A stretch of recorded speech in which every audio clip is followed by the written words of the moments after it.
Chapter 3200. This was also the most painful part. Sometimes, when she was hit in the calf while walking, it hurt so much that her eyes teared up. Not to mention, Yi Qian used a lot of strength to attack. Eagle was in pain twice in a row. He knew that he couldn't attack from the back and had to change his tactic. With the pain in his chest and calf, Eagle knew that the girl in front of him was not to be trifled with. After retreating, he didn't attack immediately. Instead, he rubbed his shoulders to create a tense atmosphere where he would go all out next. Yi Qian moved her ankle.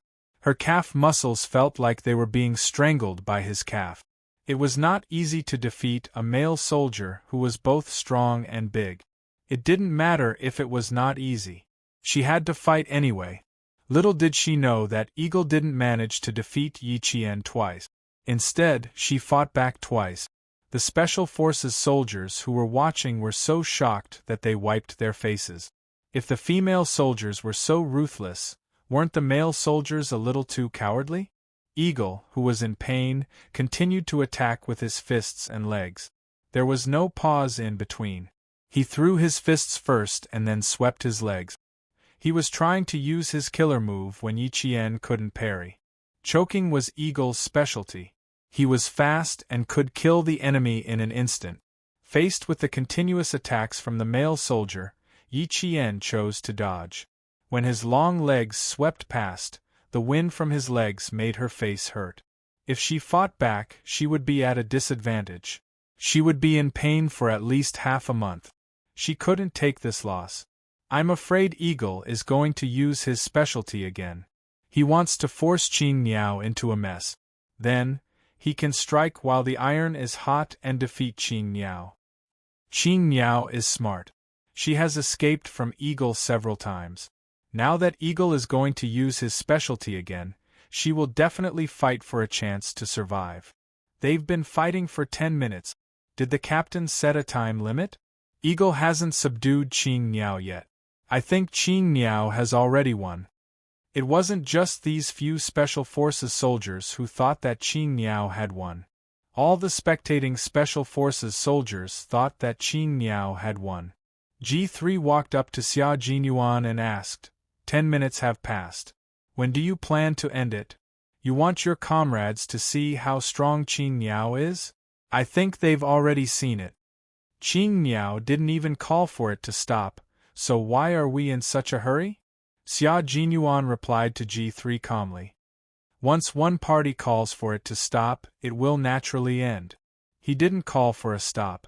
The fight continues. It was not enough to just see Qing Niao's capabilities. They needed to let their comrades see more and better of her. G3, whose expression was dark and unclear, pursed his lips. After a while, he sighed softly and asked, Captain, do you have any special arrangements for Green Bird? Yes. Xia Jinyuan didn't hide anything from his comrade. It should be said that the military has a special arrangement for Yi Qian, and I happen to have the same intention. So there really was a special arrangement. That would explain why today's incident had happened. The Special Forces soldiers of the Snowfield Brigade only respected those who were strong. If they weren't strong enough, they would suffer a lot when they joined the team. For example, their captain had been parachuted into the team with the halo of an all-around ace soldier. In the end, he still suffered a lot. It seems like the military wants to arrange for her to be in a special position, a responsible position. G3 smiled when he understood. And you're afraid that what happened to you back then will happen to Qing Niao, so you went all out against Qing Niao on the first day you met her, right? If I don't go all out against her, do you expect me to wait for you to go all out against her? Xia Jinyuan glanced at him and said coldly. Chapter 3201. G3 felt that it was time to stop this topic. If they continued asking, Captain would bring up old scores. That wouldn't be good. But, did Qing Niao know Captain's intentions? Did she know the military's arrangements for her? If she didn't know, what if there was a misunderstanding between the two and ruined their relationship? Wouldn't it be terrible if Q King, who finally had a girlfriend, was dumped? G3 didn't dare to say it out loud. He was afraid that he would be harshly reprimanded by Captain. But he was right. He would rather be harsher to Qing Niao himself. It was indeed better than someone else being harsher to Qing Niao. Just looking at it made his heart ache. Who asked him to be Qing Niao's boyfriend? A boyfriend watching his girlfriend being harshly attacked by his comrades must be very upset. Previously, he was envious that Captain had found a like-minded girlfriend. But now, he really wasn't envious anymore. Watching his girlfriend being beaten up without being able to do anything, he really wasn't as hard-hearted as Captain. He couldn't be completely indifferent. G3 didn't see that the seemingly indifferent Captain was secretly clenching his fists so tightly that his palms were about to bleed. It wasn't that he was indifferent, it was that he had no other choice. Xia Jinyuan heard G3's words. They really couldn't wait for both sides to be injured before ending the one-on-one. Besides, he didn't bring Yi Qian here to be beaten up by the soldiers in the team. He just wanted to let Yi Qian see the strength of his comrades and let his comrades see Yi Qian's strength. He wanted Pigeon's team to acknowledge Yi Qian even more, so that she wouldn't face so much resistance when she took up a position in the team in the future. What happened to him when he first joined the team would be less likely to happen. Killing 3 birds with 1 stone. Seeing Eagle take the initiative to attack for the 4th time, Xia Jinyuan finally showed mercy and said to G3, "Everyone has taken the initiative to attack 5 times. Eagle has already taken the initiative to attack 4 times. Go and remind the 2 of them." G3 glanced at him and nodded lightly. In the field, Eagle's attack was fast and fierce. He was determined to subdue Qing Niao in this attack. The surrounding Special Forces soldiers held their breaths and didn't even dare to blink, afraid that they would miss the exciting moment. Yi Qian's reaction was faster than the Eagle's, so the speed of her attack was naturally faster as well. Before the Eagle could complete the choke technique, she had already reacted quickly, thus giving herself a chance to survive. Such a sharp and quick reaction showed that Yi Qian's skills were extraordinary. Eagle, each person only has 5 chances to initiate an attack. This is your 4th time initiating an attack. Qing Niao, you still have 2 chances to take the initiative to attack. After 5 rounds, if you still haven't subdued your opponent, it's a draw. G3's gravelly voice reminded the Eagle that it was right to challenge Yi Qian one-on-one, but it didn't mean that you could attack endlessly. You only had 5 chances to initiate an attack. If you didn't succeed in all 5 attempts, you would have to leave and the duel would be over. Hearing this, the T6 combatants heaved a sigh of relief. Eagle had already taken the initiative to attack for the 4th time, so he only had 1 last chance left. Following this, as long as Qing Niao defended and blocked Eagle's 5th attack, the match would be a draw. Even if it was a draw, Qing Niao would still win. When Eagle heard that he only had 5 chances to initiate an attack, he became even more ferocious. From his fists to his kicks, Yi Qian, who had blocked his attack, was knocked back so hard that his body swayed. What great strength! There was no way he could fight him head-on. If he did, he would only be at a disadvantage. The 4th attack was neutralized by Yi Qian once again. Eagle, who had not spoken during the fight, could not help but ask Yi Qian, "Are you really a female soldier? Don't tell me you're not a male soldier with 2 buns stuffed in his chest." Chapter 3202. His voice wasn't loud, but it wasn't soft either. The surrounding Special Forces soldiers could all hear him. Thus, the entire arena fell silent. F***ck. Big Eagle, are you blind? It wasn't Yi Qian who was scolding, but the V8 players outside the arena. He actually said that Qing Niao wasn't a woman, but a man. Have you ever seen such a beautiful man? How can a man be beautiful if he's Qing Niao? Don't you know how to speak? The person with the darkest expression was Xia Jinyuan. When Big Eagle said those words, he even deliberately glanced at Qing Niao's chest. What the F***ck are you looking at? Remember this. I'm a female soldier, not a man. The only person who wasn't affected was Yi Qian. He calmly replied to Big Eagle and said, "You only have one last chance to attack." Big Eagle knew he had said something wrong when his comrades were scolding him. However, the female soldier also reminded him that he only had one last chance to attack. He hurriedly said, "Sorry." Big Eagle kept his mouth shut. It was best not to talk in a fight. The words that came out of his mouth didn't even cross his mind. Big Eagle's last attack was even more ferocious than the previous ones. The previous attacks were more or less probing, but by the fifth attack, he used his fists to tell Yi Qian that he was treating her as an opponent. Yi Qian felt that being treated as a real opponent was also a form of respect for him. Yi Qian, who was in pain from blocking with his arms, had a fierce look in his eyes.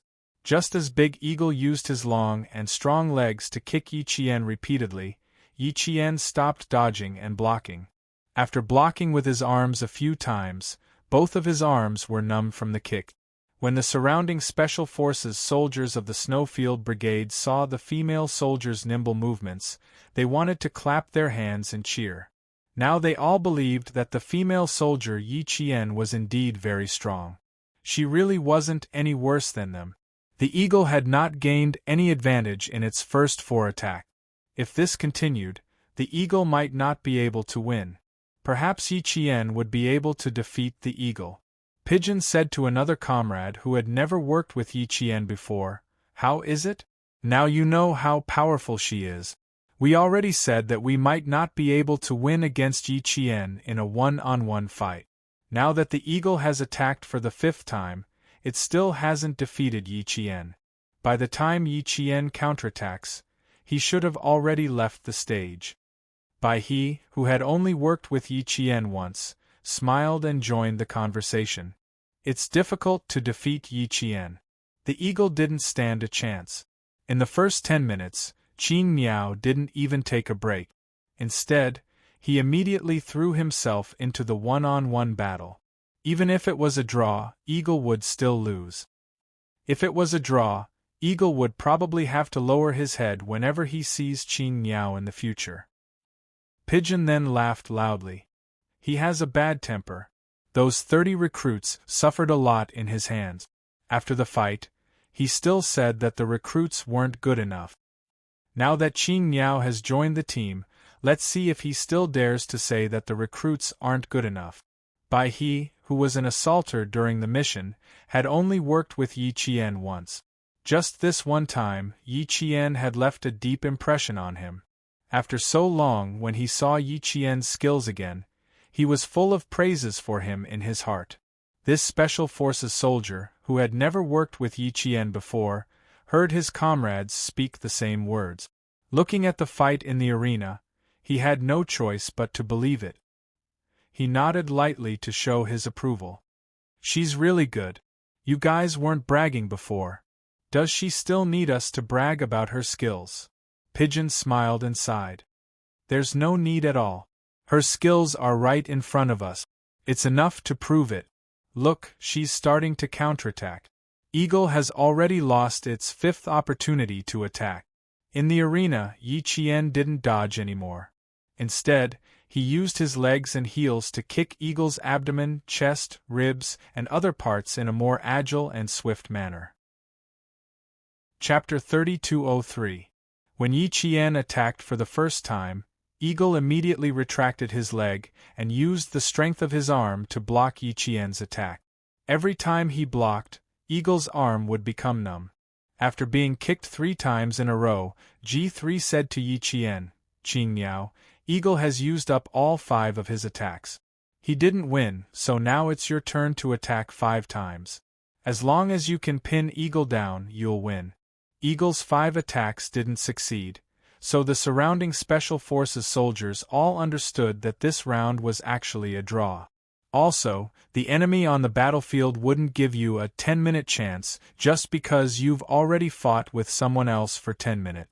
Although a one-on-one duel wasn't like a battlefield and there were rules, it was still a battlefield where victory and defeat could be determined. When the 2 people in the arena heard this, The defending team and the attacking team switched positions and entered the last round of combat. Eagle, who was now the defending team, started to defend against Qing Niao's attacks.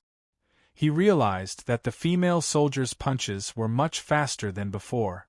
Her attacks were all sure-kill moves like his. That's right.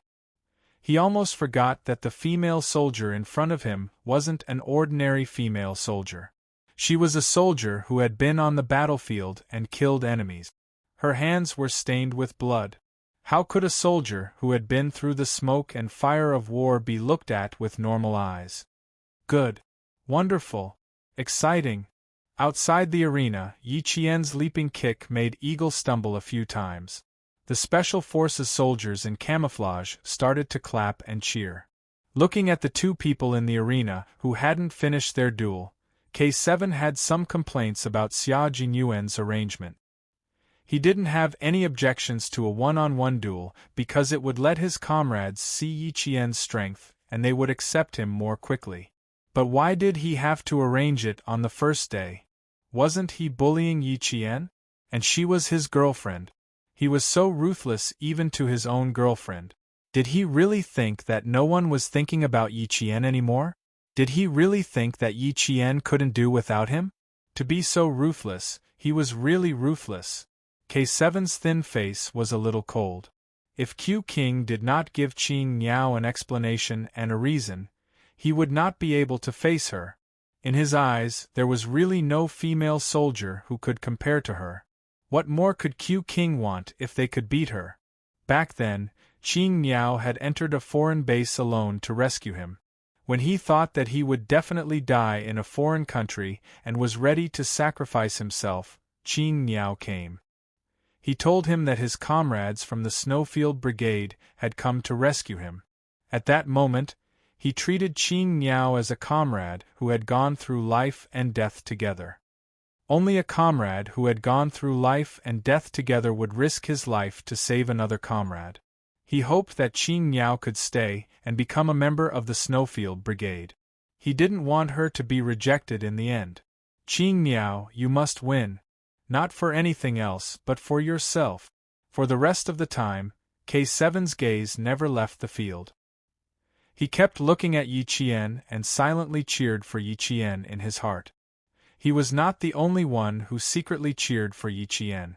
Those who knew Yi Qian and those who had fought side by side with her all secretly cheered for Yi Qian in their hearts. From the beginning to the end, Yi Qian had won countless cheers. Eagle placed one hand on his stomach and smiled at the female soldier who was warming up and covered in snow and mud. Qing Niao, you are the strongest female soldier I have ever seen. Your appearance overturned my understanding of female soldiers. You made me realize that female soldiers are much stronger than male soldiers. I offended you just now, please forgive me. Chapter 3204. The duel was over. Yi Qian didn't win, but she didn't lose either. She couldn't subdue Eagle within 5 moves, and Eagle couldn't subdue Yi Qian within 5 moves either. The two were tied. Yi Qian thought it was a tie, but Eagle didn't agree. He said, although I wasn't subdued by you, I've already lost. Qing Niao, you're really good. There aren't many soldiers in our team who can escape from me, a Mongolian wrestler. You're one of them. So he was a Mongolian wrestler. Could it be that he knew some wrestling moves? It's not that I'm good, but I've seen Mongolian wrestlers before. I've even sparred with them before, so I know how to neutralize their strength. But your moves weren't wrestling moves. I just felt that they were familiar, so I used some techniques. Hearing this, Eagle, who was wiping the sweat on his forehead, laughed loudly. Qing Niao, you can even tell? I modified the moves and techniques used in wrestling, and then added them into close combat. This time, I trained with the recruit. None of the 30 recruits found out, and none of them could neutralize my moves. They couldn't even survive 5 moves from me. But in front of you, my moves are not enough. After that, Eagle stretched out his hand that was wiped clean on his camouflage uniform, and said to Yi Qian, welcome to our base. I'm Eagle. From the moment we knew that you would come, All of our comrades have been looking forward to your arrival. Just now, when I found out that I had to come out for a duel, I was very scared. I was scared." Eagle, who had shaken hands with Yi Qian, raised his head and looked at his comrades who were neatly gathered around. He laughed loudly again. "I was scared that I didn't know how to control my strength. If I hurt you, I wouldn't be able to explain it to these comrades who were looking forward to your arrival. Don't be fooled by how serious they look now. In fact, in private, stop talking nonsense. Nothing good comes out of a dog's mouth. We don't expect you to say a few good words for us. Leave, there's nothing for you to do now. Leave. We'll introduce them to Qing Niao ourselves, so you don't have to worry about it. You were kicked by Qing Niao just now, right? You deserve it. He should have kicked him a few more times. It's best if I kick you until you're in so much pain that you can't talk nonsense. Hoping to get something good out of the eagle's mouth? Ha, impossible. Not at all." Voices rose one after another, causing the murderous atmosphere to instantly become cheerful and relaxed. Yi Qian looked at the tough and young faces and saw the friendly smiles in their eyes. Even though her legs were trembling, she could still smile happily. Standing in the dirty snow, there was a smile in the eyes of the female soldier. Even though her face was covered in dirt, her black eyes were still dazzling under the sunlight, like the boundless stars in the bright sunshine. Her smile, without any impurities, flowed into the hearts of every Special Forces soldier of the Snowfield Brigade. "Assemble!" The whistle sounded. A few seconds later, the Special Forces soldiers, who had been watching from the sidelines, lined up neatly. 20 people formed 2 columns, with 10 people in each column standing like long spears. With the mountains as the backdrop, they looked proud and mighty. The applause to welcome Yi Qian's arrival finally rang out. It was even louder than the applause for Yi Qian's exciting fight. The female soldier they had been looking forward to didn't disappoint. She was indeed very powerful. She was a female soldier who was unforgettable after seeing her once. After stepping into the base of the Snowfield Brigade, Yi Qian finally waited for the applause to welcome her arrival. The prelude was a little long, a little tired, and a little painful, but when she saw their gazes on her, Yi Qian felt that it was all worth it. It was also at this moment that she understood Xia Jinyuan's arrangement and the reason why he had done so. Chapter 3205. The comrades of the Snowfield Brigade welcomed Yi Qian like never before. They had long heard of Yi Qian's name. Now that they saw him, they were overwhelmed with emotions. When he shook hands with her, although he knew that the female soldier in front of him was very good at fighting and could not be defeated after 10 moves with the eagle, he did not dare to use too much strength when he held her hand that was much smaller than his. It was too small. When it was in his hand, it seemed that if he used a little strength, he would crush her bones. Xia Jinyuan saw the smiles on his comrades' faces and how careful they were when they shook hands. He couldn't help but gently rub his eyebrows. Before this, he had already thought about how his girlfriend would be welcomed into the Snowfield Brigade. He even mentally prepared himself to prevent himself from losing his temper on that day. When that day really came, his mood, it was like a bottle of 5 different emotions had been knocked over in his heart. Sour, sweet, bitter, and spicy. It was too dazzling. Look, the guy shaking hands with Qing Niao, that smile, that gaze, he's a total pervert. Hurry up and let go. The guy secretly wiping his hands on his pants. What are you trying to do? Are you trying to wipe your hands clean so that you can shake hands with Qing Niao for a longer time? And the guy who's smiling so much that the corners of his mouth are about to reach his ears. His teeth are as white as a beast. What are you trying to do? Are you trying to scare Qing Niao? There's also the guy who's secretly fixing his clothes and pulling. Does he think I'm going on a blind date? The guy who's constantly wiping his face with the back of his hand is even worse. Is he trying to wipe off all the hair on his face to make his facial features more defined? He's not as handsome as Xia Jinyuan even if he scratches his skin. Lieutenant Colonel Xia, who was originally standing at the side, could not remain calm anymore. He simply walked closer. Yi Jian walked to the side of the next comrade, and he also walked to the side of the next comrade. The distance between them was only 3 steps. Why only 3 steps apart? Because they could separate the guys who were trying to shake hands with Yi Qian for a longer time and talk more. She doesn't need to know too much about you. Birthplace, military service, and code name. She only needs to know these 3 things. Colonel Xia resisted the urge to reach out and pull away his girlfriend's hand. The veins on his forehead bulged as he coldly reminded his comrade. The comrade who didn't know the relationship between his captain and Qing Niao raised his eyebrows. When Yi Qian walked to the next comrade, he fearlessly said to Colonel Xia, "Captain, Qing Niao is still single, I'm still single, I hope that you can forgive me." "Forgive? I'll give you a face full of swollen lumps." Restraining the fluctuations in his heart, Lieutenant Colonel Xia glanced coldly at this quick-witted comrade of his and replied with 2 words, "You're courting death." His comrade, who had completely misunderstood him, explained, "Captain, don't get agitated. I'm just telling you first. We don't know if it'll work yet." Qing Niao is Xia Jinyuan's girlfriend. Deep in his heart, Colonel Xia, who was always elegant and calm, roared like thunder. He knew that these guys wouldn't be honest, but he didn't expect them to be so dishonest on the first day they met. Fortunately, he had the foresight to arrange for Qing Niao to train with the 30 new recruits and not with these guys. Otherwise, something even more infuriating would have happened. Chapter 3206. His girlfriend had come to a wolf's den, and as the boyfriend, he was very worried. Should he consider hinting to his comrades that the female soldier they were staring at was his girlfriend? Should he warn these guys who rarely saw female soldiers to keep their thoughts to themselves and behave themselves? "Hello, Mr. Zhang. Hello, Qingyao.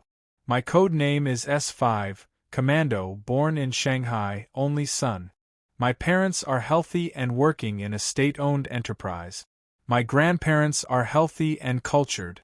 My grandmother and grandfather are retired employees of a steel factory. I have a house and a car, and I don't have any bad habit. I was in a relationship for 3 months during the first semester. Now single, I've been in the military for 4 years and 7 months. Lieutenant Colonel Xia Jinyuan, who was staring at him, was distracted for a moment.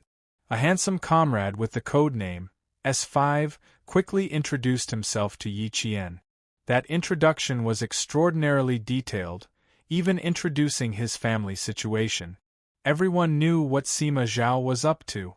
The Special Forces soldier who shook Yi Qian's hand and introduced himself widened his eyes. F***CK, there was such an impressive self-introduction, why didn't he think of it? S5, you're too disloyal. How could you not share such a unique and detailed self-introduction in advance? Lieutenant Colonel Xia really didn't think that someone would be so daring as to make a move right under his nose while he was distracted.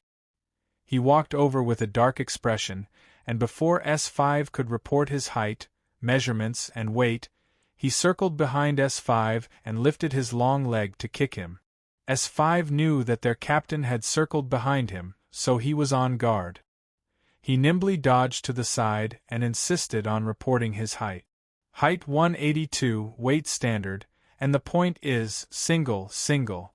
Then, the single Special Forces soldiers were enraged. Good lad, 2F** King Cunning. And the point was that he was single. He made it sound like he was the only one who was single. More than half of the team was single, even their captain was single. What right did he have to say the point? A comrade stepped forward and said sternly, "Captain, leave him to us, we'll take care of him." Good lad, he actually dared to announce that he was single before them. Too cunning, he needed to be taught a lesson. S5, whose neck was strangled by his comrade, was mercilessly dragged to the side to be taught a lesson. However, He was smiling proudly as he was dragged away. It didn't matter, teach him a lesson then. After all, he had already finished his self-introduction. Compared to their simple introduction of code name, place of origin, and military age, it was much better. He would definitely leave a deep impression on Qing Niao. The point, single. Xia Jinyuan, S5 took advantage of the loophole. Seeing S5 still smiling as he was dragged away, the lieutenant colonel's face was so dark that it reflected the light. Turning around, he spoke to the other Special Forces soldiers who had yet to introduce themselves. Their eyes and were ready to imitate S5. You want to attract the attention of the green bird to steal the team leader's woman? I'll kill you all. His comrades, who were about to introduce themselves again, glanced at the S5 that was being dragged away. Kid, just you wait. You're itching for a beating, aren't you? Yi Qian pursed her lips and smiled. She could already foresee that her upcoming training would be colorful and fun. Looking at the dark face of the man beside her, Yi Qian couldn't help but smile a little. Captain Xia was actually a narrow-minded man. G3, T6, V8, and Z7, who knew about the relationship between Yi Qian and Xia Jinyuan, also smiled. Chapter 3207. T6 gloated. He deserves it, he really deserves it. It's a pity that S5 is the only one who likes him. There should be more of them. Who asked him to treat Qing Niao like that? Does he really think that Qing Niao is made of iron? This is the first time I've seen someone treat their girlfriend that harshly. I wouldn't be surprised if Qing Niao dumped him one day. Q King is indeed a little too harsh on Qing Niao. No one else can be as harsh as him. But Qing Niao fell for his tricks. I'm starting to suspect that I don't have a girlfriend. Is it because I'm too soft-hearted? Do I have to learn to be as harsh as Q King? V8 was puzzled and said with a conflicted expression, "What if I learn to be ruthless? Will I beat my girlfriend away?" K7 thought that V8 was thinking too far ahead. He patted his comrade's shoulder and sighed. "Brother, you don't even have a girlfriend. How can you beat her away? Also, are you sure you can find a girlfriend like Qing Niao? No, a girl like Qing Niao is rare in this world. You just give up. Also, as someone who has been through this before, let me remind you that girlfriends are not to be beaten but to be coaxed. Beating your girlfriend is domestic violence and will be looked down upon by everyone. If you end up in the hospital, you'll have to go to jail." As for why Qing Niao can continue after being beaten up by Q King, it's because she's a different girl. Her goal is to enter the Snowfield Brigade and become a Special Forces soldier. The military has high hopes for her and hopes that she can take on heavy responsibilities. If Q King doesn't treat her harshly and coax her as his girlfriend after entering the military, it will only cause her to die. It's not that he can't beat her, but it's because these are the hardships that a Special Forces soldier has to go through. You've experienced it before, and so have I. We've all been trained to the point where we ended up in the hospital. It'll be the same in the future. Don't be envious. Not everyone has a love like theirs. Look at me. I've been in love for so long and I've met dozens of girls, if not hundreds, but I've never met a girl like Qing Niao. It wasn't easy to meet a Qing Niao, but Q King took advantage of her. So, you just have to find a girl you like. Don't try to find a girlfriend like Q King. You'll be single for the rest of your life. In order not to let his comrade make a fool of himself and end up single for the rest of his life, Han Zheng advised him earnestly. Xia Jinyuan and Yi Qian had a love that was hard to come by. The two of them met the most suitable person when they were at their best, and they were together in their most beautiful years. This kind of love was too rare in the world, and not everyone could be as lucky as the two of them. On the other hand, a girl like Qing Niao was really not someone an ordinary man could afford to marry. She was a girl who was almost perfect in all aspects. Ordinary men would feel a lot of pressure when they were with her. Only a man like Xia Jinyuan, who was as dazzling as the sun and had extraordinary abilities and methods, could be a good match for her. The guys in the team who were tempted should also give up. They could forget about making Qing Niao change her mind. S5 and Eagle, these two pitiful guys. They would definitely have a hard time in the future. Han Zheng's words were insightful and insightful. T6 and K7, who were still complaining about Xia Jinyuan being too harsh on Yi Qian, gradually calmed down. They had indeed been too extreme just now. They only saw how ruthless Q King was to Qing Niao, but they neglected what Qing Niao would face in the future and what she would experience. Chapter 3208. In the future, she would be facing a battlefield where life and death would be on the battlefield. She would be a Special Forces soldier who would have to survive a hail of bullets. As Special Forces soldiers, they had all gone through the same path. No one was given any special treatment. Here, everyone would undergo the same training. G3, who already knew a little about the situation, said in a low voice, "In the future, no matter how Q King arranges Qing Niao's training, those of us who know the relationship between them are not allowed to interfere. Even if we have any objections, we have to avoid Qing Niao and bring them up to Q King. We absolutely cannot question Q King in front of Qing Niao." Just as Z7 said, Qing Niao is not an ordinary girl. In addition, the military has high hopes for her, so it's normal for Q King to be strict with her. You have to know that once a female soldier is captured on the battlefield, her fate is much worse than that of a male soldier. For Qing Niao's sake and for Q King's own sake, he has to be strict with Qing Niao. We watched Q King treat Qing Niao harshly because we didn't know what Q King's arrangements were. And why did Qing Niao accept all of Q King's arrangements? It's because she wants to become a member of our Snowfield Brigade and become our comrade in arms so that we can advance and retreat together. Z7's Han Zheng's words were a reminder, but G3's Yin Rong's words made it clear. He told his comrades that Xia Jinyuan had his reasons for making all of these arrangements. Everyone was smart, so there was no need to make it too clear. They just had to think about it and think about it for a while before they understood. Z7 laughed again and said, "Based on my understanding of Q King, he's a very gentlemanly and considerate man. Just look at how much he usually dotes on Qing Niao. During the military academy days, he even washed Qing Niao's clothes because he was afraid that Qing Niao would hurt her hands if she washed them with cold water. Why would someone who's been rolling around in the snow be afraid of hurting their hands with cold water? How's that possible? Wash Qing Niao's clothes?" The T6 combatant's eyes widened in disbelief. How is that possible?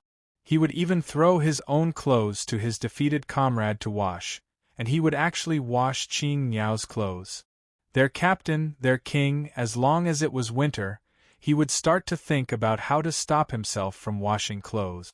Who would have thought that he would actually wash clothes for Qing Niao this year? Did he hear wrongly? That's right. In the past few days in the military academy, he had taken over Qing Niao's clothes. He could even sing while scrubbing them. He was completely intoxicated. The second insider, V8, nodded in confirmation. I was shocked too, but he really did wash them. But leave his clothes to me and Z7 to wash, V8 said with a blank expression. The shocked T6 combatant walked out and asked, "Why all lost to him again?" "Yeah, he organized a basketball game. I was in the same group as Z7 and lost. He won." Thinking back to the past, V8's heart ached. He had lost to Q King time and time again. When would it be his turn to wash his clothes for Q King? Z7 did not want to mention this at all. It would be embarrassing. But since V8 had already said it, he could no longer keep it a secret. He added, "Both of us will wash the clothes for a week each. After V8 is done, it'll be my turn to wash them." Ha ha ha ha ha ha.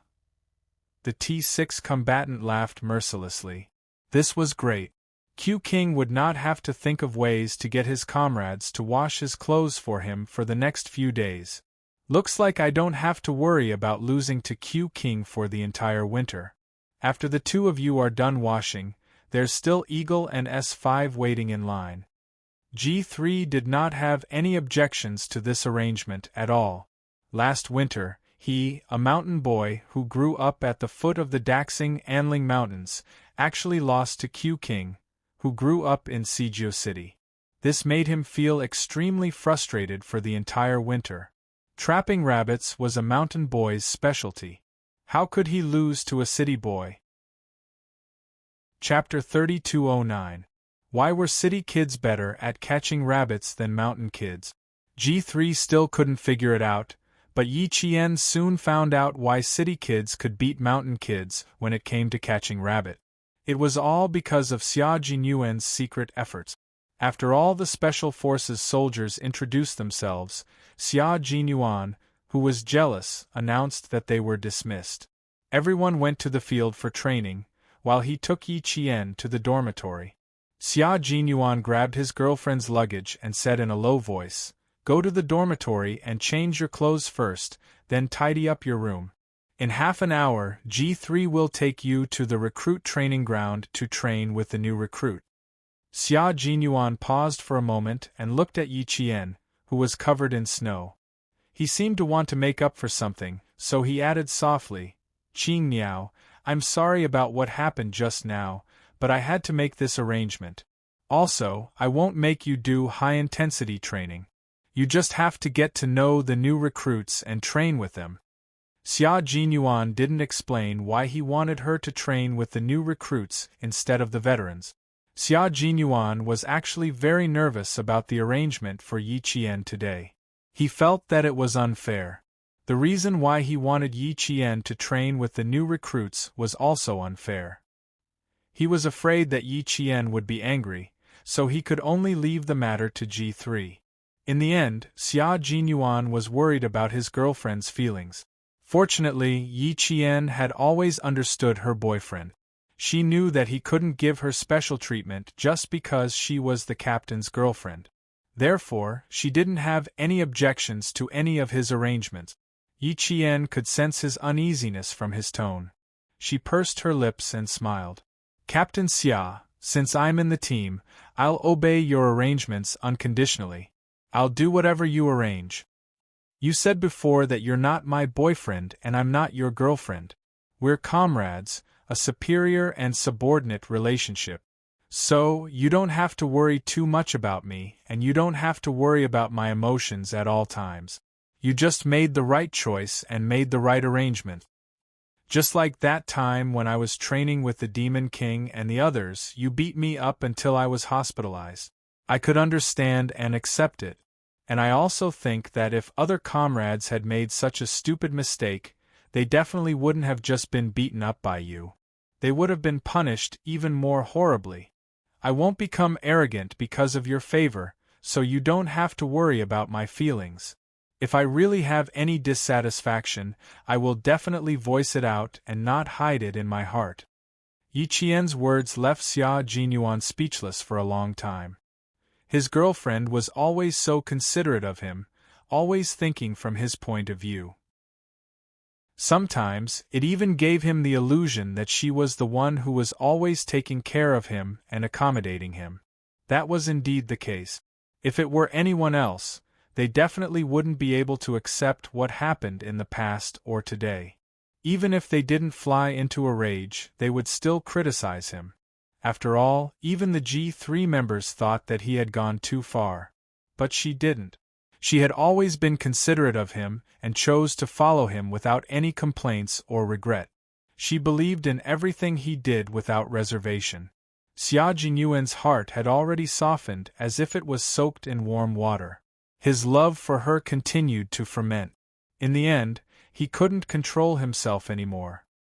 He lowered his head and pecked Yi Qian's lips with his slightly cold, thin lip. Deep love slowly flowed in his deep eyes. Chapter 3210. Yi Qian, who was startled by his sudden kiss, looked around vigilantly. Seeing that there were no other comrades around, she heaved a sigh of relief. This time Yi Qian, who was kissed, was not happy. Instead, she was furious. She glared at him and said, "Captain Xia, this is the team, you have to be careful. If you do this again, I won't be alone with you next time." He was too bold. There were surveillance cameras everywhere in the base. Wasn't he afraid of being discovered? Xia Jinyuan, who had kissed her secretly, realized that he had gone overboard. He didn't expect that he would lose control of himself in a moment of impulse. After the kiss, he knew that he had made a big mistake. He immediately said, "I'll check the surveillance cameras later." The fear and anger in her heart did not disappear just because he said that he would check the surveillance cameras. She said sternly, "You're not allowed to do such things again. What would your comrades think if they saw you? If word of this spreads to the higher-ups, you won't have a good time as the captain." Yi Qian, who was not angry when she was arranged to fight a tag-team battle and was not angry when she was arranged to fight a one-on-one, was really angry now. How could he be so reckless? Yi Qian had always been tolerant of Xia Jinyuan. She had never been angry at anything he did. But this time, she really did not expect him to do such a thing. It was greatly beyond her expectations. It also made her realize that if such actions were not stopped, there would be endless trouble in the future. Her face had completely turned cold, and even her eyes had become much sharper. She stared directly at Xia Jinyuan and said, "I'm happy that you've been up to some petty tricks outside. But if you continue to do that in the team, I don't like it at all, Captain Xia. The Captain Xia in my heart is a true husband who separates public from private interests. He knows what he wants to do at all times." Xia Jinyuan knew that his actions just now had really angered his girlfriend, who had never been angry with him before. He was deeply reflecting on himself. The person who was leaving with him now was not his girlfriend, but his comrade, his subordinate. His handsome face turned serious, and he said in a deep voice, "There won't be a next time. Okay." He had always been a man of his word, so Yi Qian did not continue to press the matter. He nodded lightly to show that he trusted him. He was angry because he was afraid that his small actions would affect his work and destroy his image in the eyes of his comrades. Yi Qian's criticism was a wake-up call to Xia Jinyuan. After that, until Yi Qian left the Snowfield Brigade and returned to school, he really did not do anything out of line. Even after the two of them had fought together countless times during the drills, he did not make any similar mistakes. When two people were together, they didn't just talk about love. Sometimes, harsh criticism was also a way to improve their relationship. Take Yi Qian and Xia Jinyuan for example. Because of their professions, they were destined not to be romantically involved. There would not be many sweet nothings between them. Fighting and criticism were all part of their love. It was a love that was different from other lovers. Yi Qian took the initiative to change the topic and asked Xia Jinyuan, who had a slightly gloomy expression on his face, "Just now, you said that you had to make such arrangements. What exactly was the reason? Can I know?" "Of course you can. I never thought of hiding it from you." Yi Qian's consideration once again made Xia Jinyuan let out a sigh of relief. For her, for himself, and for the two of them to fight side by side in the future, he absolutely could not do anything out of line again. Chapter 32:11. He made a mistake and caused her to be worried as well. This was something he did not want to see. The Snowfield Brigade is divided into two teams. The team with alphanumeric code names is responsible for external assault operations, while the team with Chinese code names is responsible for assassination. The combination of the two teams is a double-edged sword for our country, able to attack and defend at will. With the development of the times, the military strength of each country has increased, and the special forces have expanded. Our Special Forces team, which was established in the late 1980s, also needs to be reformed. I suggested to the military that we have too few members.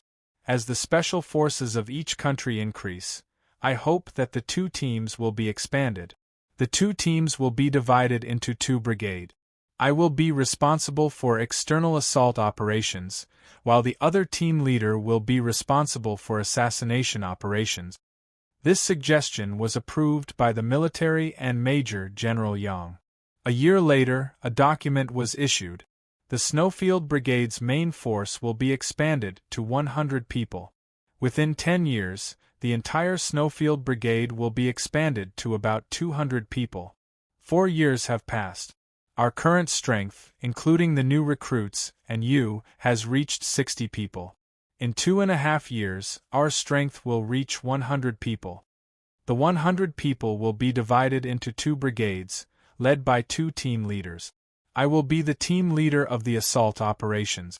The team with Chinese code names is responsible for assassination and assassination. Most of them act alone, which is equivalent to a group without a leader. Therefore, we need another team leader to lead the team. Hearing this, Yi Qian vaguely guessed what Xia Jinyuan wanted to say. After he guessed it, his eyes flashed with shock. He did not immediately ask, but listened quietly with a serious expression. Who will lead the team with Chinese code names in the future has become a headache for Major General Yang. In the first half of last year, Major General Yang was still having a headache over this. I already had a candidate in mind, but because the time was not right, I did not mention it to Major General Yang. It was not until the second half of last year that I vaguely revealed my thoughts to Major General Yang. Major General Yang did not say no, nor did he say yes. It was not until the first half of this year that I applied to the military to allow you to come to the base for training in advance. After seeing your combat and leadership abilities, Major General Yang told me that I could give it a try, but he still needed to evaluate you and could not make a decision easily. In other words, she guessed correctly. The military and Major General Yang had included her as a candidate to take over Pigeon's team. Yi Qian's heart thundered when his guess was confirmed. He said softly, "Captain Xia, even I don't have that much confidence. Why do you think that I can do it?" "Your guts. Alright, you've always been quite big." As bold as he was, he had done too many things that had shocked and convinced her. Xia Jinyuan sneered. "Because I believe that you are capable enough to not disappoint those who think highly of you. It wasn't on the spur of the moment, but after several years of testing you, I had the confidence to make a suggestion to Major General Yang." Major General Yang didn't answer immediately. On the one hand, he has seen your ability and believes in your ability. On the other hand, he considers that you are too young to convince the public, so he needs to discuss it. If he didn't believe in your ability, he wouldn't have specially told me that today is your first meeting with the team members.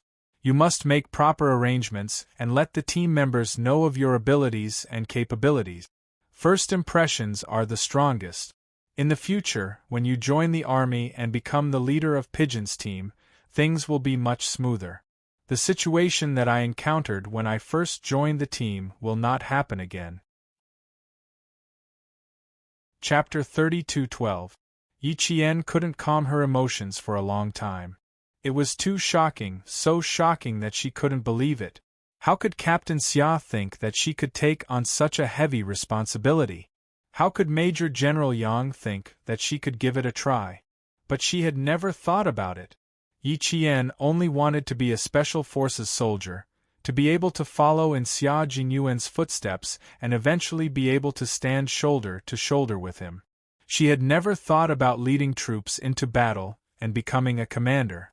She had never thought about it, so she was so shocked. Xia Jinyuan saw that she was so shocked and couldn't help but laugh. "Why are you so shocked? Don't you believe in your own ability? Or are you doubting my judgment and Major General Yang's judgment?" "No, that's not it." Yi Qian immediately shook her head. "I'm not doubting you or the Major General. I just can't quite believe it. Why do you guys trust me so much? You know, I haven't even thought about it myself. I don't quite believe that I have the ability in this area. Then you can think about it now, and you need to work hard for your future development. Qing Miao, you have to believe in yourself. Think about it. You've endured so many difficulties. You shouldn't doubt your own ability. As the commander-in-chief in your first year, you led the first-year and third-year students to complete the exercise. When your brigade commander came to Beijing for a meeting to report on the school's work, he especially praised you. Why does Major General Yang think that you can give it a try? It's because of your wonderful performance as the commander-in-chief of the first-year exercise. Don't doubt your own ability. We all know your ability. Now, add a little ambition into it, and I believe that you can definitely do it. Add a little ambition? In her second life, she didn't seem to have any ambition. In her previous life, she didn't even have the time to be ambitious. She only thought about how to survive. She, who had no ambition in her previous life, suddenly had to add a little ambition. Yi Qian swallowed and said with difficulty, "But this kind of thing can't be done with ambition alone. You also have to have enough ability. Also, you have to make your comrades believe in you. You've told me before that the all-round soldier king parachuted into the Snowfield Brigade, but no one was convinced by you. So, I don't have to say anything. Captain Xia, who had outstanding ability, was made the brigade commander, but her comrades had made it difficult for her to become their brigade commander. Just thinking about it made her shudder. No matter how she thought about it, she couldn't convince the others. How to convince others? This is what I have to do as a commander." Her uneasiness made Xia Jinyuan smile faintly. "Know yourself and know your enemy, and you will be victorious in every battle. I'm new here, and it's difficult for me to fight 100 fists with my bare hands. I have to pull some people to my side. Thus, before I came here, I had already decided who would submit to me first. As long as they're convinced, everything." At that time, Han Zheng hadn't come over yet, so he couldn't be my helper. Thus, I thought of ways to learn from foreigners and subdue foreigners. I focused on what the soldiers in the team were good at, what they were good at in life, and what they were good at in training. J5 was my first target.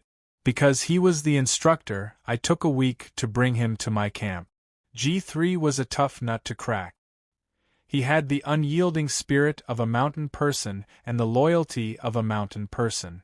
He became my second target, and the pigeons were my third target. Chapter 32:13. Xia Jinyuan smiled faintly as he recalled the past. He explained his plan one by one. After I figured out the targets, I started to train myself based on their strength. Within a week, I had J5, G3, and then Pigeon. 3 months later, 10 people stood on my side and started to submit to me. It was already a year later when everyone was convinced by me. Yi Qian was in awe. Captain Xia had never relied on his family's connections to get to where he was today, nor did he ask Commander-in-Chief Xia for help. It was obvious how much effort he had put in. It was all blood and sweat. It's the same as learning all their strengths and not letting any of them surpass yours. It must have been very hard on you. Yi Qian, who had put his ambitions aside, looked at him with heartache. He asked softly, "How did you endure that kind of hardship? How much effort did he have to put in to learn everyone's strengths?" Xia Jinyuan could tell that she was feeling sorry for him, so he didn't downplay it. He told her the truth. This was because he had to let her know that it was not easy to get all his comrades, who were all ace special forces, to submit to him. He had to let her be mentally prepared. That year I was really exhausted. During the day I had to fight with them, and at night they would all be sleeping soundly. In order to get them to submit to my arrangements and orders as soon as possible, I didn't dare to sleep too much at night. I would sneak up and continue training. There were patrols at the base at night. I didn't want them to find me. When I was training, I had to pay attention to my surroundings from time to time to prevent them from discovering me. Once, a tall building happened to land at night.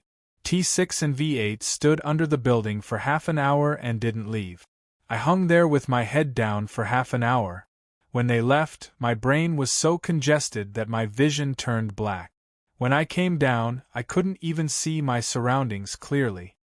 Later, Major General Yang couldn't stand it anymore and sent me overseas to study special forces for half a year. I came back half a year later. In the past, G3 and the others used to obey my arrangements and orders. After they came back, they were truly convinced and didn't question any of my decisions anymore.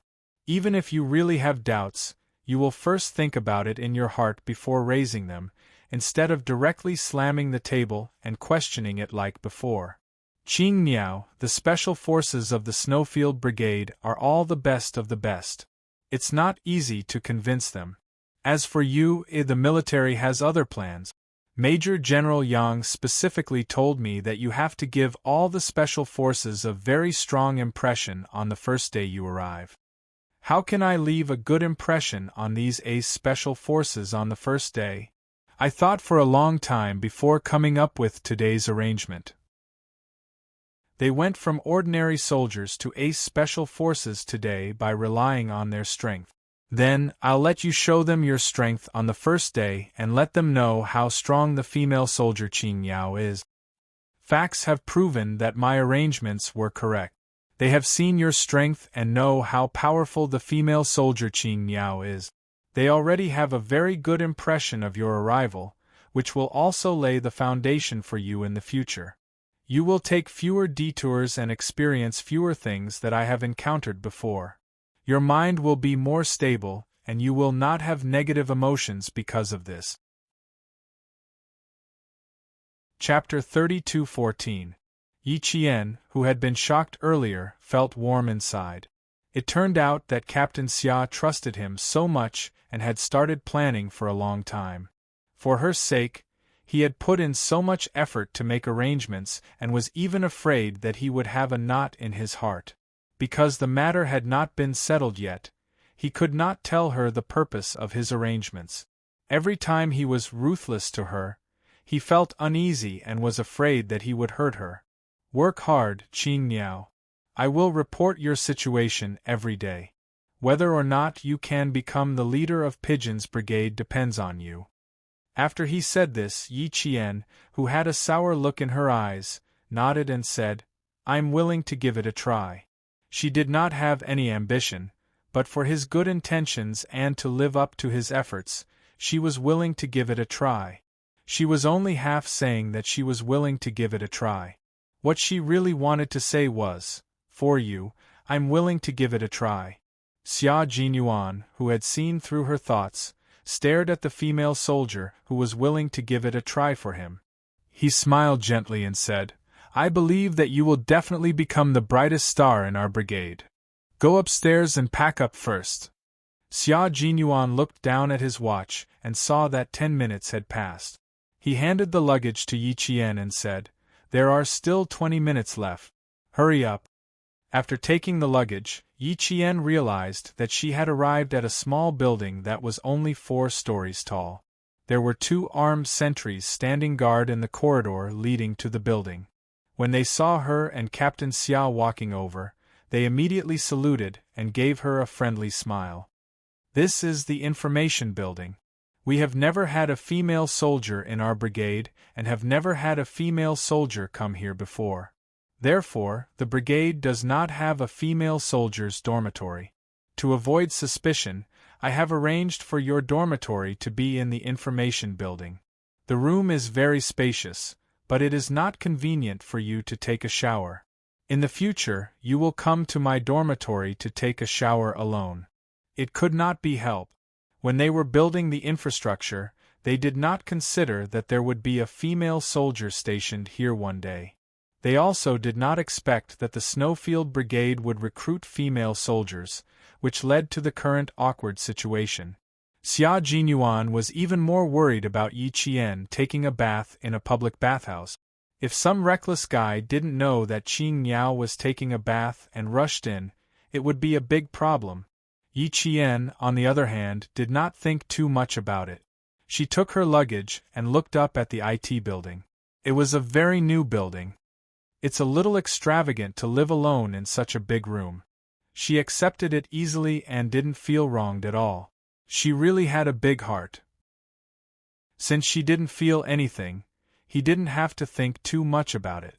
He pointed to the second floor and said, "The reference room on the second floor is your temporary dormitory.